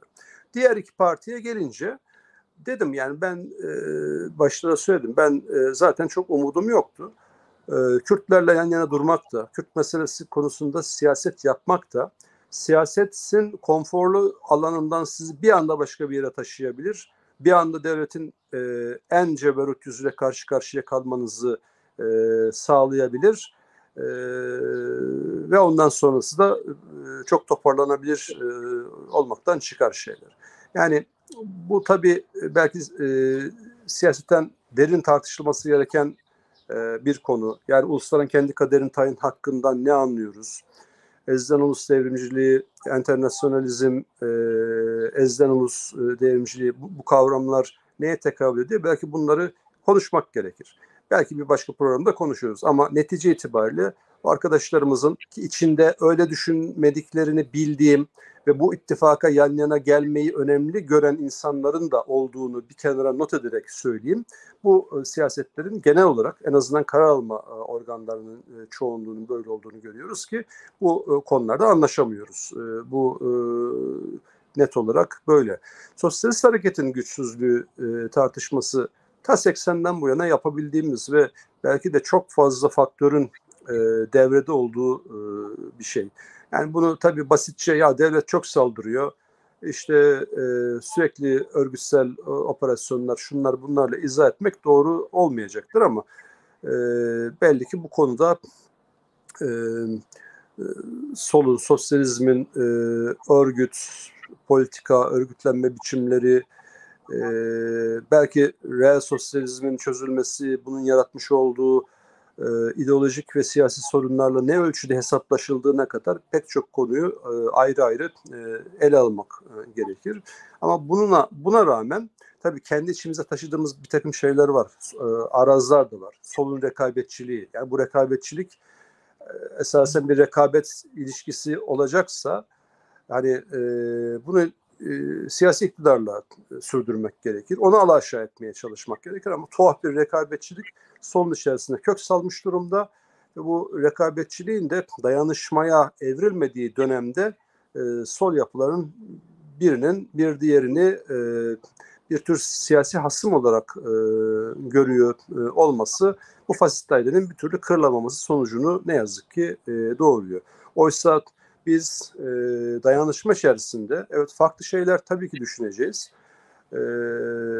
Ama demokratik bir ülkenin yaratılması, emekten, demokrasiden yana bir ülkenin kurulması noktasında elbette yan yana geleceğiz. Bütün farklılıklarımıza rağmen ve burada dayanışmayı egemen kılacak bir hatta bir perspektife ihtiyaç var. İşte Yedili Masa'nın yapmaya çalıştığı biraz da bu. Yani o farklılıklara rağmen şimdi biz aynı mıyız? Yani 7 yapının bir ton konuda birbirlerinden farklılıkları vardır, olacaktır da. Ama aktüel siyasetin örgütlenmesinde ve bir an evvel Türkiye'nin temelli bir değişimi yaşayabilmesi açısından bu dayanışma ilişkisinin mutlaka egemen olması gerekir. Bunun için çalışıyoruz. Ben çok iyi sonuçlar çıkacağını düşünüyorum buradan. Yani kimse onun eti nedir, bunun budu nedir, işte burada domine eden güç şudur, budur. Böyle lüzumsuz tartışmalar hiç gerek yok. Bakın emin olun burası bir politik odak haline hızla geliyor. İşte gerek deklarasyonlarıyla, gerek işte bugün de yapmış olduğu ve bundan sonra yapılacak olduğu pratik işlerle birlikte giderek bütün ezilenlerin, horlananların ilgi odağı haline hızla geldiğini göreceğiz. Mesele bu. Büyük meselemiz bu. Seçim tartışması yapılacaksa bu altyapının üzerine tartışılacak. Yani seçim önemsiz mi? Yok vallahi son derece önemli. Hani parlamentoya sosyalistler nasıl bakar diye tartışıldığında Lenin der ya aslında tarihsel olarak Burjuva parlamentosu anlamını yitirmiştir. Ama siyasi olarak hala Çarlığın ve onunla birlikte din adamlarının geniş kesimleri aptallaştırdığı bir şey söz konusuysa elbette Bolşeviklerin o parlamentoya girip orada devrimci alternatif savunmaları gerekir der. Aslında parlamentolar bir bütün olarak geldiğimiz noktada birer zombiye dönüşmüş durumda. Yani özellikle neoliberal yani 70'lerden bu zamana kadar iyice bir temsil organı haline dönüştü. Biz Türkiye'de bunun belki en uçlarını yaşıyoruz ama dünyanın genelinde de o parlamentonun kralın yetkilerine karşı, mutlak monarşiye karşı takınmış olduğu tutum ve onun haklarının, yetkilerinin giderek sınırlanmasıyla parlamentonun yani halkın temsilcilerinin burada halkı temsil ediyor etmeye başlamasındaki tarihsel dönem bir pencere dönemiydi belki. O pencere dönemi artık tekellerin tüm dünyayı belirlemesiyle siyaseti, ekonomiyi, her şeyi belirlemesiyle beraber artık bir hayale dönüştü. Yine Lenin'den referansla diyor ya işte tekelcilik demokrasiyi hayale çevirdi diye bir pasajında. Şimdi Türkiye'de de böyle. Daha uçlarını yaşıyoruz. Yani işte bir takım Türkiye Cumhuriyetlerde daha da uçları yaşanıyor. O tarafa doğru gidiyor. Parlamentoda böyle bir durum var hiç kuşkusuz. Ama bu parlamento her şeye rağmen geniş kesimlerin gözünü diktiği ve siyasi gerçekleri teşhir etmek açısından da bir kürsü olarak kullanılması gereken bir yer. O nedenle önemli, önemsiz değil. Kuşkusuz mücadele parlamentodan ibaret değil Ama bu bütünsel mücadelenin bir cephesini de ora olarak görmek gerekir. İşte sözünü ettim, bu yedilinin yaratacağı sinerji üzerine artık parlamento ileriki dönemde konuşulacak. Ne olmalı, nasıl olmalı, seçimlere nasıl hazırlanmalı? Buradaki tartışmaların yaratacağı etkinin, gücün, potansiyelin sonucunda o tartışmalar söz konusu olacak ki o mesele bugünkü mesele değil. Yani yarınki mesele. Şimdi meselemiz biraz daha başka. Teşekkür ederim Rıdvan Bey. Bir de şunu alabilir miyim sizden kısaca? Yani HDP'nin bir kongresi var önümüzdeki süreçte. Kongrenin tarihi belli oldu mu? Haziran sonu, Temmuz başı Şimdi falan yarın diye konferansımız var. 6-7 konferansımız var. Konferans biliyorsunuz kongrenin mutfağı gibi. Temmuz ayının başında da 3 Temmuz diye hatırlıyorum. 3 Temmuz'da da çok görkemli 10 binlerin katıldığı böyle gümbür gümbür bir kongre yapacağız. Hani diyorlar ya bunların takati kalmadı, bunlar mecalsizdir, şudur budur falan filan. Onlar da izleyecek bizi. Ne kadar mecalimizin olup olmadığını görecekler. Şimdi Rıdvan Bey, bildiğiniz gibi Kılıçdaroğlu HDP'yi Kürt meselesinin çözümünde muhatap olarak gördüğünü açıkladı. Ve dedi ki bu sorunu parlamentoda çözeceğiz. Onlar sorun diyorlar, biz sorun demiyoruz. Kürtlerin kendi taleplerini istemeleri, kendi haklarını istemeleri sorun değil. Bunu çözmeyen taraf için bu mesele sorun. Bu bir Kürt meselesi bizim açımızdan, Kürtler açısından. Ama Türk tarafı buna sorun diyor. Onu çözmeyip sorun haline getiren aslında Türk tarafı. Şimdi böyle baktığımızda bu parlamento meselesine siz de değindiniz. Şimdi parlamento ile toplum arasında büyük bir kopukluk var. Parlamento toplumu temsil etme yeteneği yok. Neden yok? Çünkü çoğulcu değil. Nasıl çoğulcu değil? Şimdi Türkiye toplumuna baktığınızda çok kimlikli, çok dilli, çok renkli bir toplumsal yapı var. Ama parlamentoya baktığımızda tek dilli, tek kimlikli, işte tek renkli bir parlamento var. Bu yüzden de parlamento toplumu temsil etme özelliğinden çok uzaklaşmış durumda. Bu şu anda Cumhurbaşkanlığı hükümet sistemi içinde böyle. Biz bakıyoruz ki Altılı Masa'nın önerdiği parlamentoda da her ne kadar çoğulculuğa çok atıf varsa da, yani CHP'nin açıklamalarında, Deva Partisi'nin açıklamalarında okuduğumuzda çoğulculuğa karşı çok atıf olsa bile siyaseten çoğulculuk savunulmuyor. Ve bu işi bu şekliyle yani toplumun bütün kimlikleri, toplumun bütün dinleri, inançları, toplumun bütün renkleri parlamentoda kendi kimliğiyle, kendi diliyle, kendi renkliyle temsil edilmeden parlamentoda bazı şeyleri çözmek zor. Bu mesela diyelim ki Türkiye parlamentosunda yarın işte altılı masa iktidar oldu, parlamento kuruldu. HDP bir önerge verdi. İşte dedi ki Kürt dili resmi dil olsun veya eğitim dili olsun. En azından Kürtlerin yaşadığı bölgelerde eğitim dili olsun. İşte bu oylamaya gidildi, reddedildi. Ne oldu şimdi? Bu iş çözüldü mü? Çözülmedi. Bu işin çözülebilmesinin bir yolu da eğer gerçekten bunlar çoğulculuğu istiyorlarsa bu altılı sistem ki ben buna HDP'yi de dahil ediyorum. Yani HDP de gerçekten Kürt meselesinin parlamentoda bazı kolektif haklarının anayasal güvenceye kavuşturulmasını istiyorsa bunu kamuoyu önünde artık açıklamanın zamanı geldi. Yani biliyorsunuz 3 tane Kürt Partisi oluşumu bir deklarasyonla 8 maddelik acil talepler listesi yayınladılar. Yani burada biz Kürt dilinin eğitim dili olmasını istiyoruz. Biz Kürt dilinin resmi dil olmasını istiyoruz. Biz Kürt kimliğinin artık parlamentoda temsil edilmesini, Kürt kimliği üstündeki baskıların kaldırılmasını istiyoruz. Kürdistan coğrafyasının isminin yasaklanmasının ortadan kaldırılmasını istiyoruz. İşte siyasi tutukluların serbest bırakılması konusunda serbest bırakılmasını talep ediyoruz gibisinden böyle 8 maddelik bir şey açıkladılar. Şimdi ne HDP'de biz bunu görebiliyoruz ne de mesela CHP, Deva Partisi, Gelecek Partisi bunlar da toplumun önüne çıkıp vallahi bu memlekette Kürtler yaşıyor.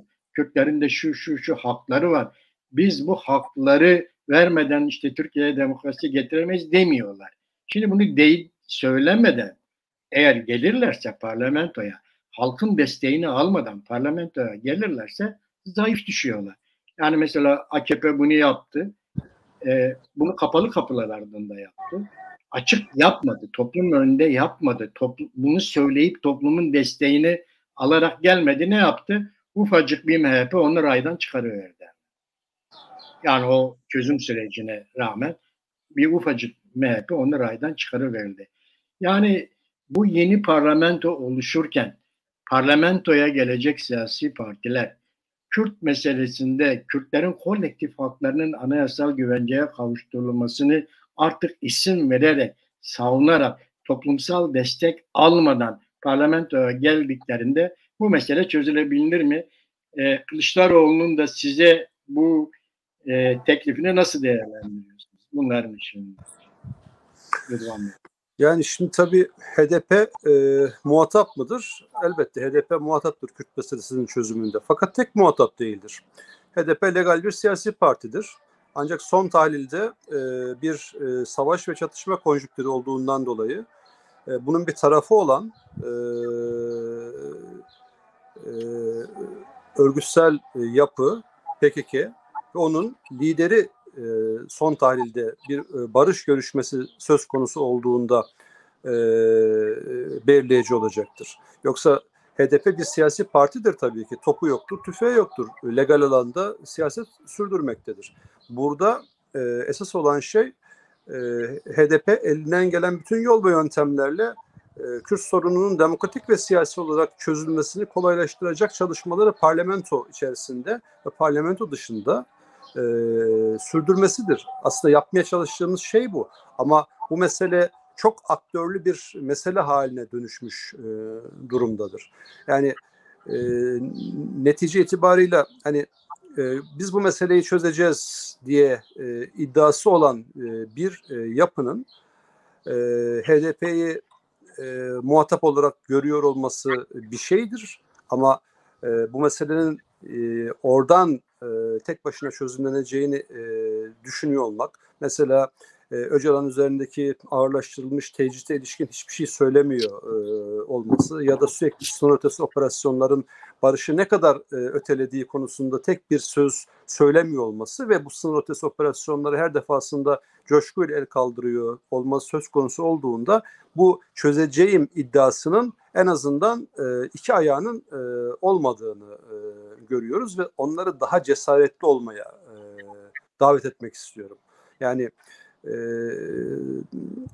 bu konuda Erdoğan geçmişte de bugün de cesaretli olabilecek, en azından diğer cephenin yapmadığı ve söylemediği şeyleri söylemekte beis görmeyebiliyor. Yani böyle dönemlerden geçtik. Ama yani bırakın Erdoğan'ın ettiğine yakın bir şey söylemelerini, HDP ile yan yana durmak konusunda dahi HDP'nin Kürt meselesinin çözümüne ilişkin taleplerini desteklemek konusunda dahi muazzam bir çekinceleri var CHP'nin ve Millet İttifakı'nın. Biz bunu parlamentoda defalarca görüyoruz, yaşıyoruz. Kürt meselesinin çözülmesi bir anayasal meseledir. Yani parlamentonun belki de bu açıdan önemi var. HDP meselenin çözülmesine ilişkin bir çözüm manzumesi ifade etti mi, yazdı mı, söyledi mi sorusu. Aslında şöyle, en azından geçen seneki deklarasyonumuza bakıldığında hatırlanacaktır deklarasyon. İçerisinde bir çözüm perspektifi var. Ama Dolmabahçe mutabakatında konuşulmuş, kayıt altına alınmış şeyler hala geçerliliğini bizim açımızdan sürdüren şeyler. belki üzerine oturup yeniden konuşmak gerekir ama onun altında herhangi bir şeyi HDP'nin savunması, söylemesi falan mümkün değil. Dolayısıyla bu memlekette bu sorunu, Kürt meselesinin demokratik ve siyasi olarak eşitlik temelinde çözülmesi söz konusu olduğunda HDP her zaman kendisini ifade etmiş bir partidir, etmektedir. Zaten parlamentodaki kavgalarımızın da çok önemli bir kısmı bundan kaynaklı. Yani bir arkadaşımız Kürtçe konuştuğunda, ana dilinde bir konuda hitapta bulunduğunda bunu görüyoruz. Hatta vekillerimizden bir tanesi Arapça konuştu. Ötekiler zannettiler Kürtçe konuşuyor. Hemen müdahale ettiler. Sonra dediler ki birileri ya Kürtçe konuşmuyor, Arapça konuşuyor dediler. O zaman ha tamam deyip itirazlarından vazgeçtiler.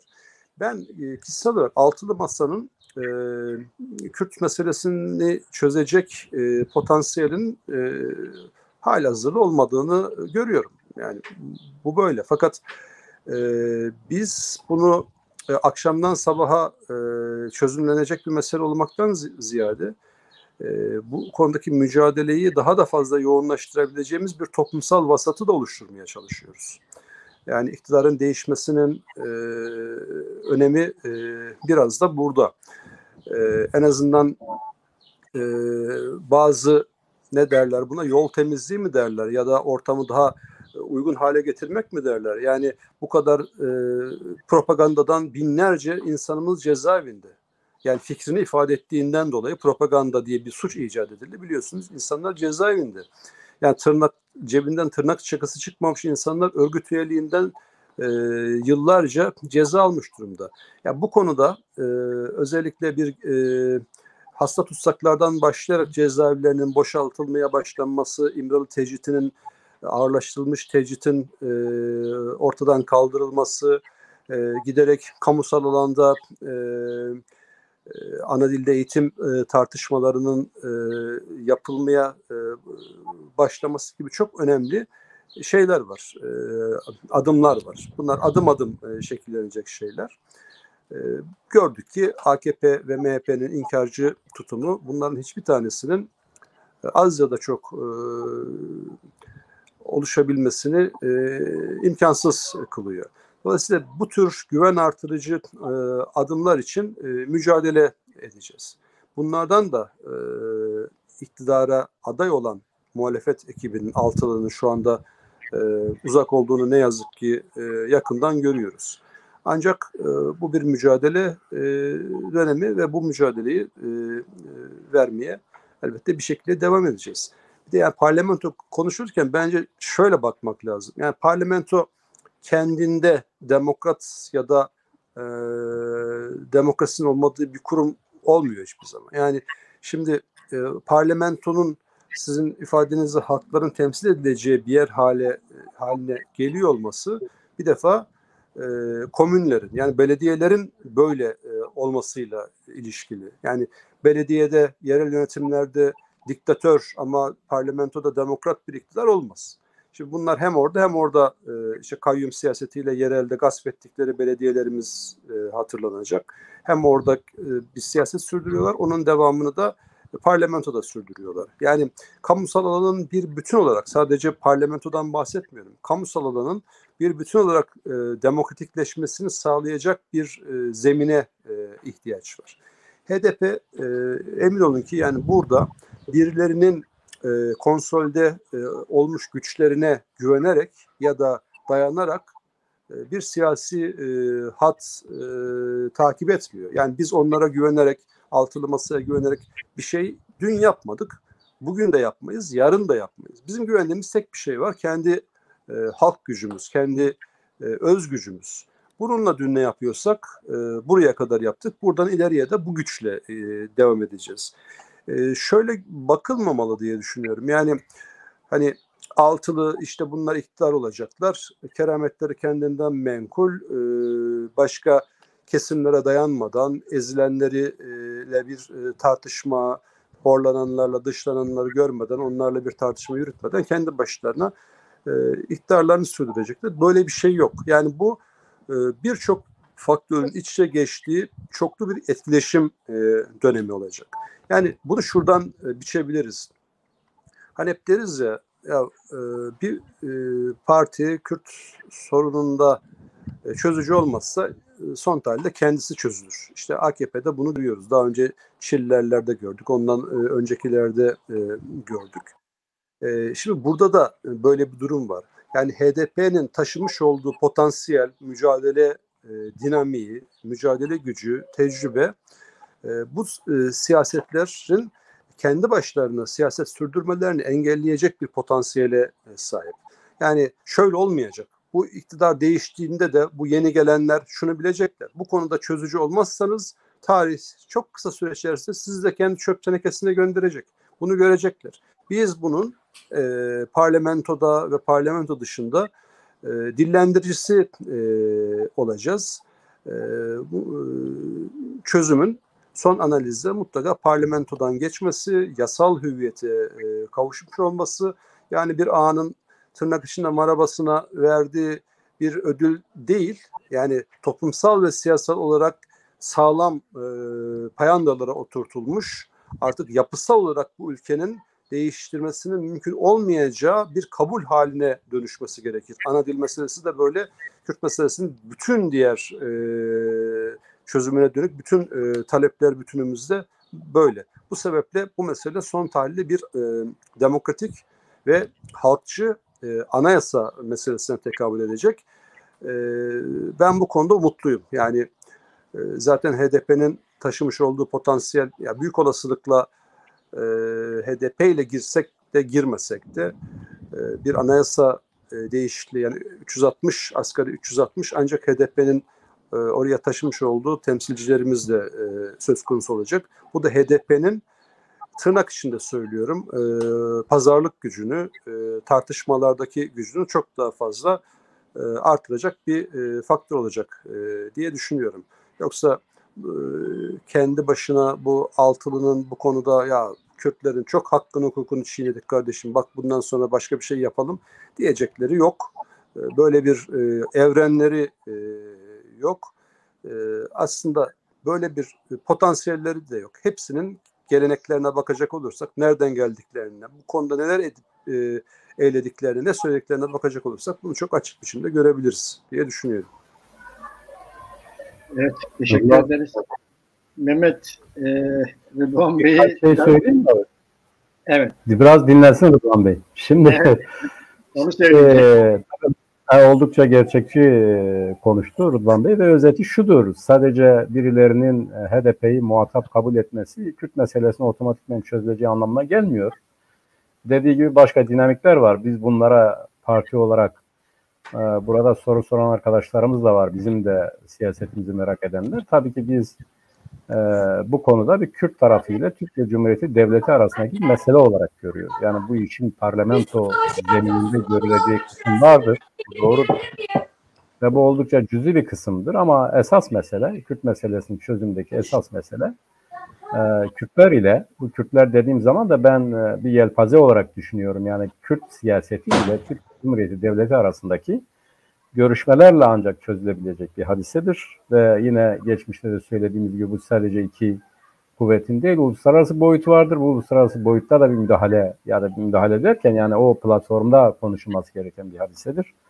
Ancak o şekilde eşitlik temelinde iki milletin meselesini oturup konuşmak mümkün olabilir. Çözüm ne olabilir? Bize göre yine bu soru soran arkadaşlarımızın her programda aynı soruyu sormalarını biraz da sonlandırmak itibariyle söylüyorum. Bizim açımızdan parti programımız itibariyle bir, Kürtler siyasal olarak kendi kaderini tayin hakkına sahiptir. Bu ayrılık kendi devletlerini kurma hakları bazında söylüyoruz. Birincisi budur. İki, federasyondur. Yani her bir milletin kendi parlamentosunun kendisini idare ettiği coğrafi şartların sağlanmasıyla beraber ortak bir parlamentodan bu ülkelerin yönetilmesidir. Federasyon dediğimiz hadisedir. Bir diğeri konfederasyondur. Tabii bunun federasyon olduktan sonra buna pek bir ihtiyaç yok ama öbür taraftan biz parti olarak diyoruz ki her türlü reforma biz destek veririz. Ne demektir bu? Bugün Türkiye Cumhuriyeti Devleti'nin üyesi olduğu Avrupa Birliği şartlarında ya da müktesebatında yerel yönetimler özellik şartı vardır. Tabii ki Buraya girmek isteyen bir devletin bunu kabul etmesi lazım ama buna şerh koyuyor. Yine diyelim ana dil konusunda örneğin çocuklarla ilgili yaptığı Birleşmiş Milletler Sözleşmesi vardır. Yine bu çocuk hakları ve dilleri konusunda buna şerh koyuyor. Biz bunların kaldırılmasını istiyoruz. Yani Kürtlerle ilgili en küçük bir adımın atılmasını destekleriz. Bunda herhangi bir kompleksimiz vesaire yoktur. Bu süreçler böyle gelişiyor. Bu süreçlerin biz mümkün olandan giderek gerekli olana doğru bir hat izlemek gerektiğine inanıyoruz. Bu çerçevede olumlu konuşan herkesle biz olumlu bir diyalog kurmaya hazırız. HDP'nin zaten kendisini tanımlamış olduğu gibi bir Türkiye Partisi olmaktan hareketle önerdiği bir Kürt meselesi çözümü vardır. Bu doğal olarak bu kendi programı çerçevesindeki bakışıdır. Bu iyi veya kötü anlamında söylemiyorum bunu ama bir siyasi partinin bulunduğu konumdan bir çözüm önermesi, bir çözüm bulmaya çalışması tabii ki onun hakkıdır. Biz bu çerçevede de Kürtlerle ilgili HDP'nin önerdiği her türlü olumlu çabayı destekleriz. Bu konuda teşvik ederiz. Daha da ilerlemesini söyleriz. Bunlar önemli şeylerdir. Bugün Kürtlerin ihtiyaç duyduğu şey gerçekten de en küçük bir ilerlemeyi desteklemek durumunda olduklarını bilmeleri gerekiyor. Yani biz öyle ne bileyim keyfi davranabilecek, işte birilerinin kaşını gözünü beğenmeyecek şekilde bir siyaset izlemektense tam tersine en olumlu, en küçük, en olumlu adımı atan, en küçük adımı atan herkesle bu altılı masa da olur. Yani onlarla da aynı şeyi söyledik. Siz yeter ki bizimle ilgili bir küçük kımıldama gösterin, biz bunu destekleriz. Bu kötü bir şey değildir. Şimdi tabii öbür taraftan bir de bu meselenin esası var. Az önce dediğim gibi bu parlamento dışı. Parlamentoda olabilecek bir şey değil. Yani devlet ile Kürt muhalefetinin, Kürtlerin siyasal temsilcileri arasında yapılacak bir görüşmede çözülebilecek bir şeydir. Bu da ancak iki tarafın kendilerini yönettiği bir parlamento üzerinden kurulacak federal yapıyla mümkün olabilir diyoruz. Bizim görüşümüz budur. Şimdi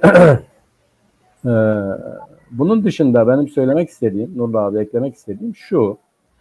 Ben gerçekten bugün Türkiye şartlarında Kürtlerle ilgili iyi bir çözümün ya da olumlu bir gelişmenin olabilmesi için nirengi noktasının az önce söylediğim bu müttefikler diğerlerinin tutumundan çok Kürtlerin ne yapacağıyla alakalı bir şeydir. Bizim başkalarını, bizim dışımızda siyaset yapan, yani Kürt siyaseti dışında olan çevreleri suçlamadan önce, onları eleştirmeden önce kendimizin, kendi taleplerimiz etrafında bir an önce gecikmeden bir araya gelmemiz gerekiyor. Bu talepler çerçevesinde bir araya gelip ortak bir dil kullanıp ortak bir hareket gerçekleştiremeyen bizlerin ötekilerindeki, diğerlerindeki eksikliğe dikkat etmeleri, dikkat çekmeleri yanlıştır. Yani doğru başlayacağız, biz kendi eksikliklerimizi gidereceğiz, ortak bir tutum belirleyeceğiz ve bu ortak tutumdan sonra kendi muhataplarımızla, birlikte iş yapacaklarımızla ilgili diyaloğa geçeceğiz. Onların eksikliğini ya da fazlalığını söyleyeceğiz. Hala biz kendi üzerimize düşeni yapmak konusunda gerçekten çok geriyiz. Bu gerçeği görmemiz lazım. Bunu gidermemiş taraflar olarak böyle rahat bir şekilde konuşmak gerçekten de doğru değil ya da yerinde değil ya da bizi doğru bir davranışa itmez. Onun için evvela Kürtler, Kürt milleti bu meselenin çözümünde nirengi noktasının kendisi olduğunu bir kez daha bilince çıkarmalıdır. Kendi işbirliğini sağlamalıdır. Birlikte hareket etmelidir. Kendi ortak dilini oluşturmalıdır ki Türkiye'de bu rejimin değişmesini isteyen ya da buna muhalif olan demokrat çevrelerle nereye kadar varabileceğimizi oturup konuşabilelim. Biz henüz bu aşamada da değiliz. Yapmamız gereken budur. Bu çerçevede hareket etmektir diye düşünüyorum. Ve bunu bitirirken ben şunu öğrenmek istiyorum. Yani tabii ki Türkiye sol hareketi gerçekten de Rıdvan Bey de söyledi. Yani 80'lerden beri ciddi sıkıntılarla boğuşuyor. Maalesef etkin olamıyor. Sol politikalar itibariyle etkin olamıyor. Bundan sonra ne olur onu bilemiyoruz. Geleceğe ilişkin elbette ki mutluyuz ama şunu görmemiz lazım. Yani ne olabilir dediğimiz zaman biz örgütlü topluma bakmamız lazım. Yani toplum ne kadar örgütlü? Bizim burada konuştuğumuz talepler çerçevesinde bunun derinliği, toplumsal derinliği nedir? Bu kesimler örgütlü ve aynı zamanda birlikte hareket etme yetisine sahip midir dediğimizde ne yazık ki bugünden yeni bir iktidar kurmaya çalışan bu altılı masa dışında buna muhalif kesimlerin bunları değiştirebilecek bir toplumsal derinliği konusunda benim ciddi kaygılarım var. Yani işçi sınıfı örgütlü değil, emekçiler örgütlü değil. Bunlar üzerinden bağ kurup harekete geçirme konusunda ciddi sıkıntılar var. Ve bizim sesimiz duyulmuyor. Duyulmadığı için de bu işte güya şimdiden bir çözüm oluşturmuş kesimler toplumun öbür kesimini domine ediyor ya da bir umut oluşturuyor. Bu umut biz ne dersek diyelim, eğer örgütlenip kendi sesimizi duyurmazsak bir biçimde bizim karşımıza alternatif siyaset olarak çıkıyor.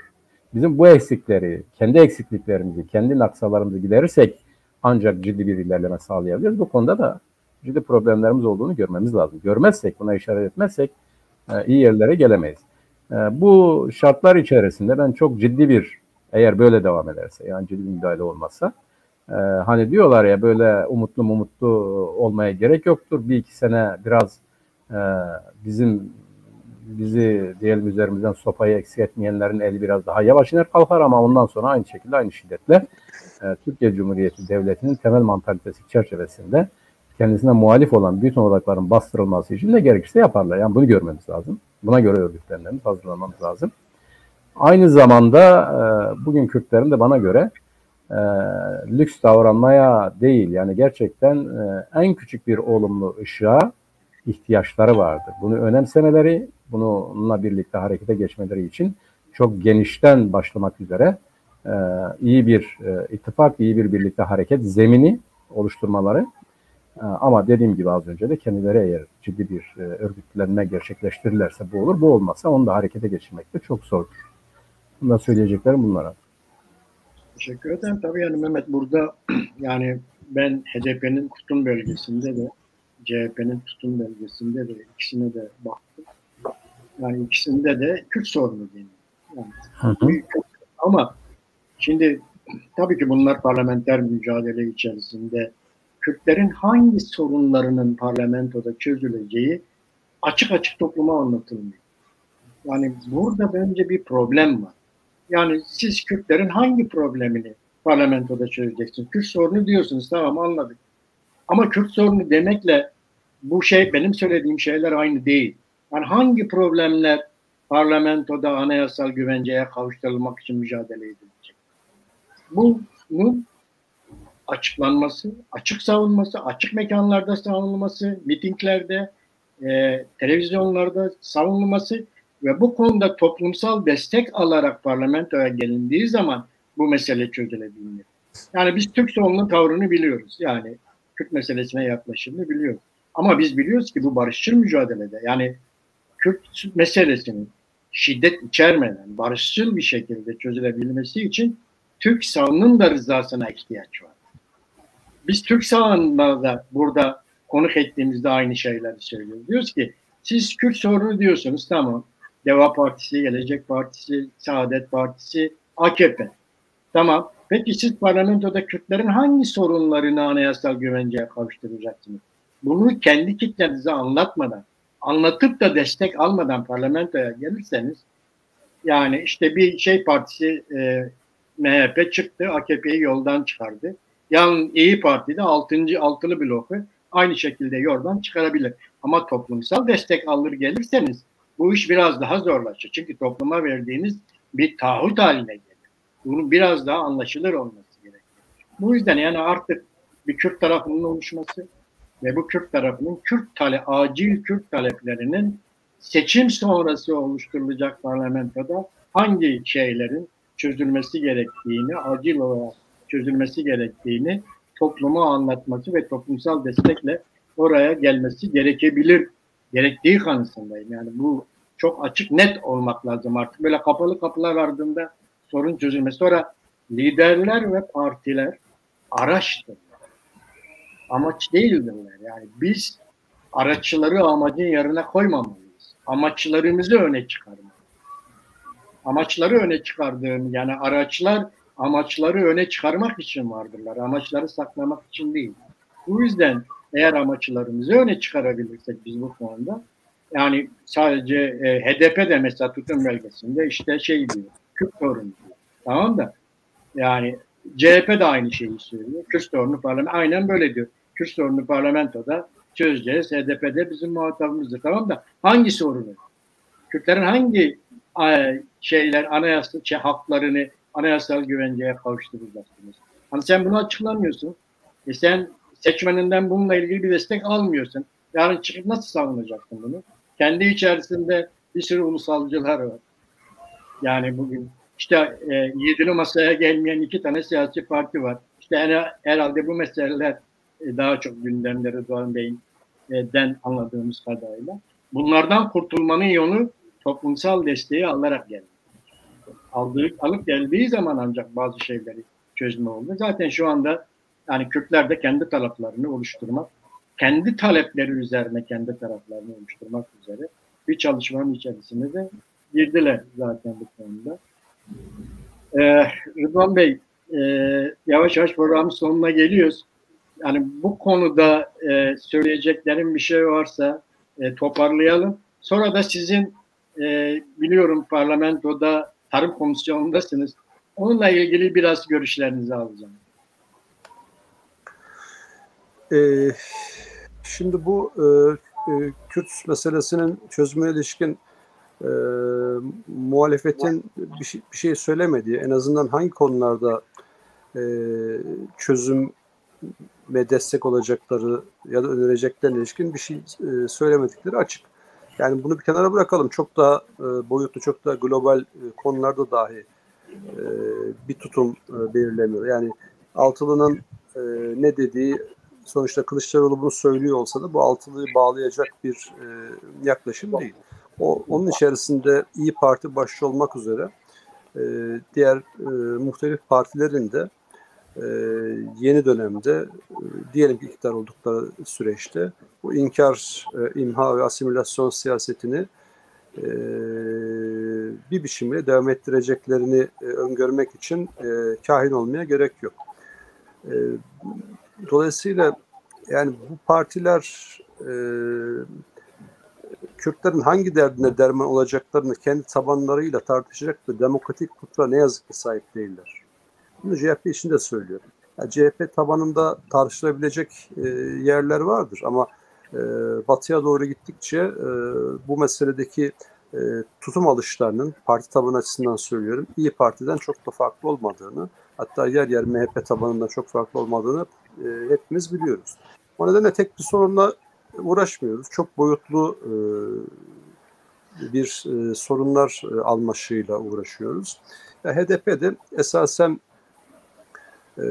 yazdığı, çizdiği konularda bu meseleye en azından girizgah yapmış durumda. Bu meseleyi tartışıyor.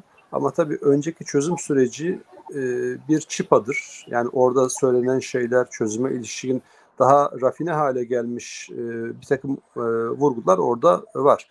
Dolayısıyla biz şu anda onun gerisine toplumsal ve siyasal olarak Türkiye'nin ortalaması açısından söylüyorum, gerisine düşmüş durumdayız. O gün tartışılan şeyler bugün tartışılmıyor, konuşulmuyor ya da konuşuluyorsa da bir terör üst başlığı altında bunlar değerlendiriliyor. Ama o düzeyi elbette unutmuyoruz. O düzey bizim bağlı kaldığımız düzeydir. Orada bir çıta konuldu.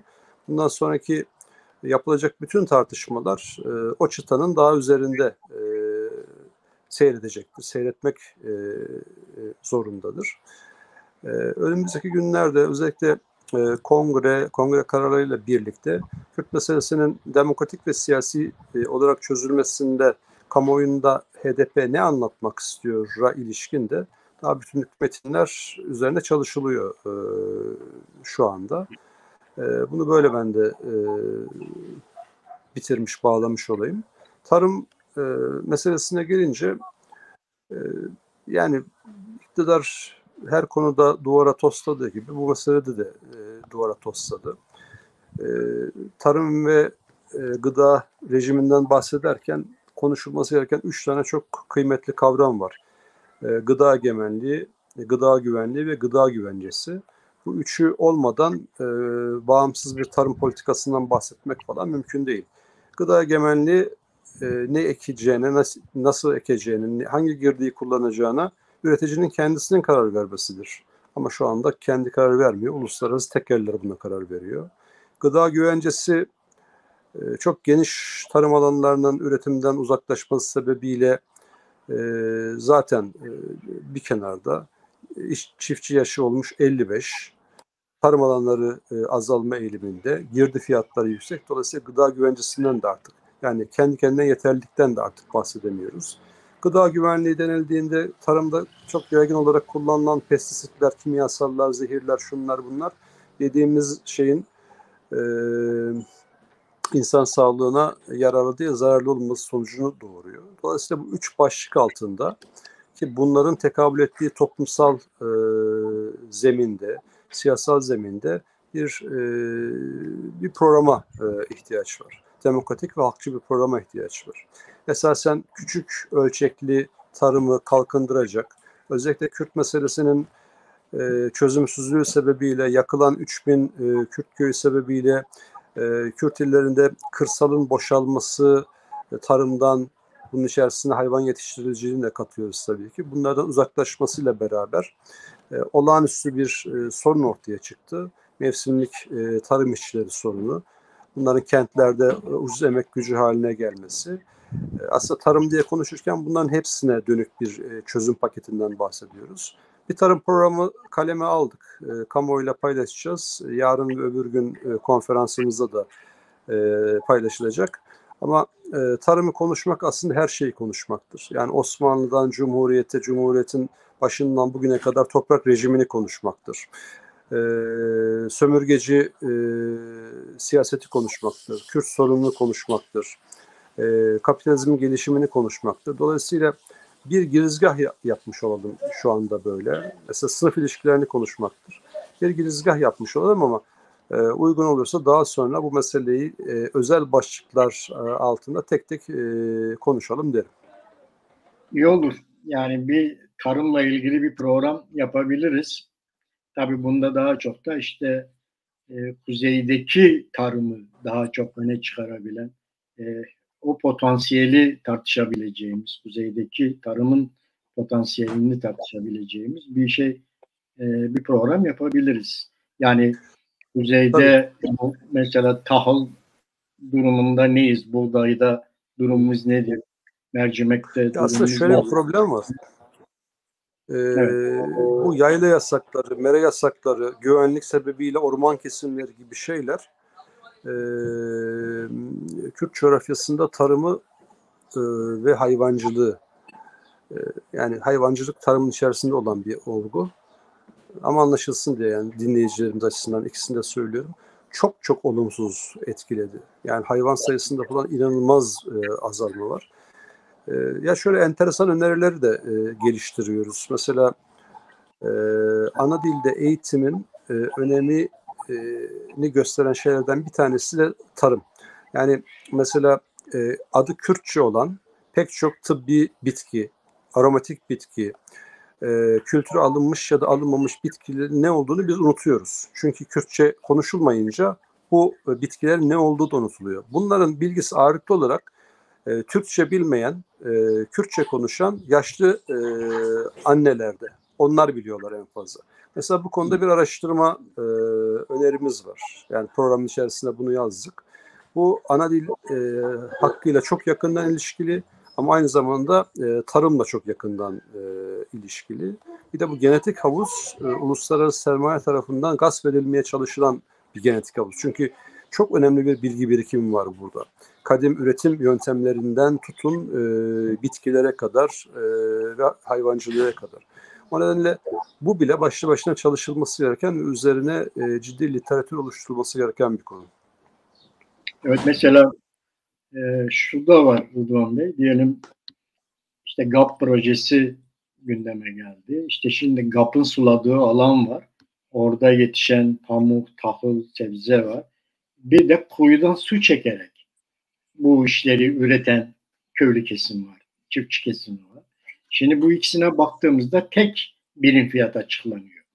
Diyelim ki buğday alım fiyatı tek fiyat veya pamuk tek fiyat açıklanıyor. Tek fiyat açıklanıyor ama GAP'ın suyundan sulayanın maliyetiyle kuyudan elektrik kullanarak su çekenin maliyeti aynı değil. Evet, doğru. Ama ikisine aynı fiyat veriliyor. Doğru. Ya o konuda biz de yanlış yapıyoruz. Yani ben mesela Mardin, Diyarbakır bu amaçla dolaşmıştık. Yani, bu kadar hani ekoloji, tarım falan konuşuyoruz. Ya bizim arkadaşlarımız da orada 400 metreden su çekiyor ve mısır yetiştiriyor. Orada mısır yetiştirilmez normalde. Yani su potansiyeli, su varlığı neyse ona göre bir ürün deseni belirlemektir doğru olan ve o ürün desenine göre de sulama yapmak gerekir. Şimdi 400 metreden suyu çekip vahşi sulamayla mısır yetiştirdiğin zaman, ki GAP'ta bitmediği için insanlar buna tevessül etmek zorunda kalıyorlar ister istemez. Bu defa dönemsel olarak para kazanıyor olabilirsin ama gelecek kuşakların varlığı olan o yeraltı akiferlerini yok ediyorsun. Bu da çok boyutlu, çok çeşitli başka ekolojik sorunlar doğuruyor. Yani biz mesela bu konuda Türkiye'nin genel açısından bir program önermeliyiz. Türkiye'de bir su politikası yok. Yani sudan meseleler olarak görüyor iktidarlar bu meseleyi ama su politikasının olması lazım. Yani mesela küçük ve orta ölçekli çiftçinin suya para vermesi kadar saçma sapan bir şey olmaz.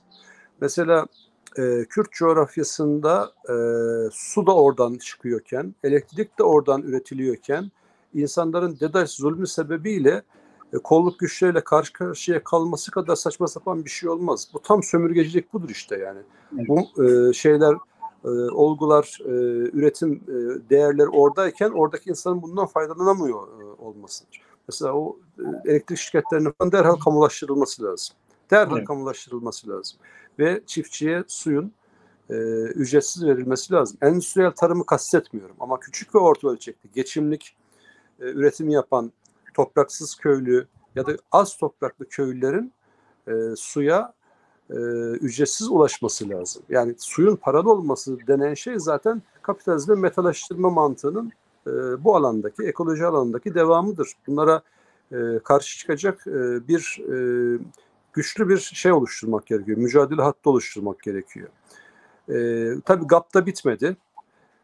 GAP'ı gördüğüm kadarıyla iktidar bir stratejik mesele olarak, yani Kürdistan'ın bütün açısından değerlendirildiğinde ya burası çok destabil bir ortam, yarın ne olur, biz bunları yaparsak bitirirsek acaba başka sorunlar, bunun da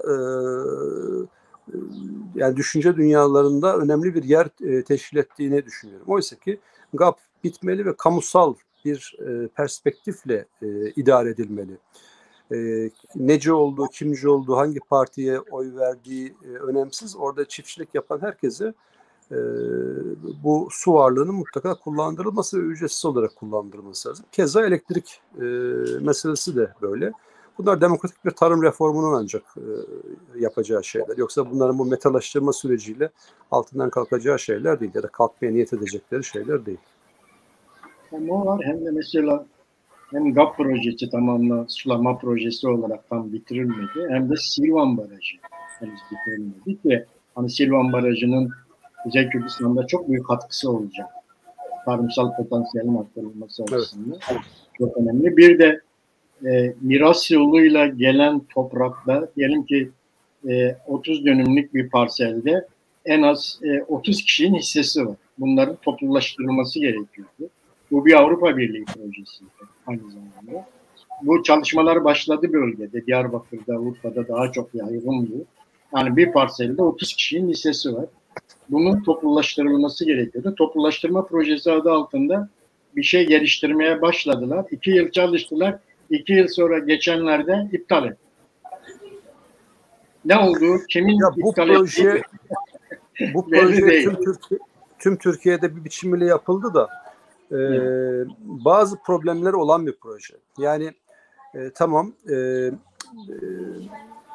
çok küçük parçaların oluşması tarımsal üretim açısından sıkıntıdır. Ama devasa alanların oluşması da tersinden endüstriyel tarım tekellerinin bu alanı tek başına sevk ve idare edeceği, gıda egemenliğini ortadan kaldıracağı, yoksul köylüyü tasfiye edeceği bir şey haline dönüşür. Yani mesela Kürdistan coğrafyasında hani çok az ailenin elinde binlerce hektar alan varken çok sayıda ailenin elinde de çok küçük toprak parçaları var. Yani burada küçükleri birleştirmekten ziyade bir toprak reformunu hep konuşulur ya bu 60'lardan beri konuşulur bir şey olmaz. bir demokratik bir reforma ihtiyaç var toprak konusunda. Doğru. Bir de hani toprağın miras yoluyla daha fazla bölünmesini de engellemek gerekiyor. En azından belli bir dönümün altında. Çünkü orada geçimi oluşturacak dönümü yakalamak gerekiyor. Orada çiftçiyi orada tutabilmek için. Yani belli miktardaki bir dönümün kendi geçimini sağlayabilmesi için yeterli hale gelmesi gerekiyor. Bunların tabii hepsinin konuşulması gerekiyor. Bunu başka bir programda sizinle birlikte konuşalım. Bunun da sözünü almış olalım. Çok teşekkür ederiz Rıdvan Bey programımıza. Ben çok teşekkür ediyorum. Abi, Mehmet Hocam çok teşekkürler. Biz teşekkür ediyoruz. Bir dahaki sefere görüşmek üzere. İki söz söyleyeyim. Bizim bu tarım siyasetiyle ilgili çok affedersiniz ama hala ne olduğunu anlamayan insanlar var. Oysa bugün bizim tarımsal alanlarımız boşa çıkarılmış durumda ve bu göçün sebebi Kürdistan'ın boşaltılması, kendi geçim kaynaklarına mahrum bırakılması sorunudur. Eğer Kürtler bunu anlayabilecek bir zihniyete ulaşmazsa hiçbir şey yapamazlar. Çünkü bunu anlamayan arkadaşlarımız oldu. Belli en bariz örnek Kızıltepe'ydi mesela. Yani sularımız, topraklarımız, ekim alanlarımız, hayvancılık alanlarımız giderek bu sömürgeci siyasetleri Rıdvan Bey'in güzel izah ettiği gibi gerçekten işlemez hale getiriliyor ve biz onları işlemediğimiz zaman da göç edip gidiyoruz. Oysa buraya iyi bir şekilde sahip çıkmak lazım. Ben teşekkür ediyorum Rıdvan Bey'e. Yeniden görüşmek üzere. Çok teşekkürler. Biz teşekkür ederiz. Ben de her ikinize de teşekkür ederim. Sağ olun. Evet, Çarpel Medya izleyicileri, bir programın daha sonuna geldik. Önümüzdeki hafta yeni konu, yeni konuklarla görüşmek üzere. Dembaş. Dembaş Rıdvan Bey, Dembaş Mehmet. Dembaş. Sağ olasın. Dembaş.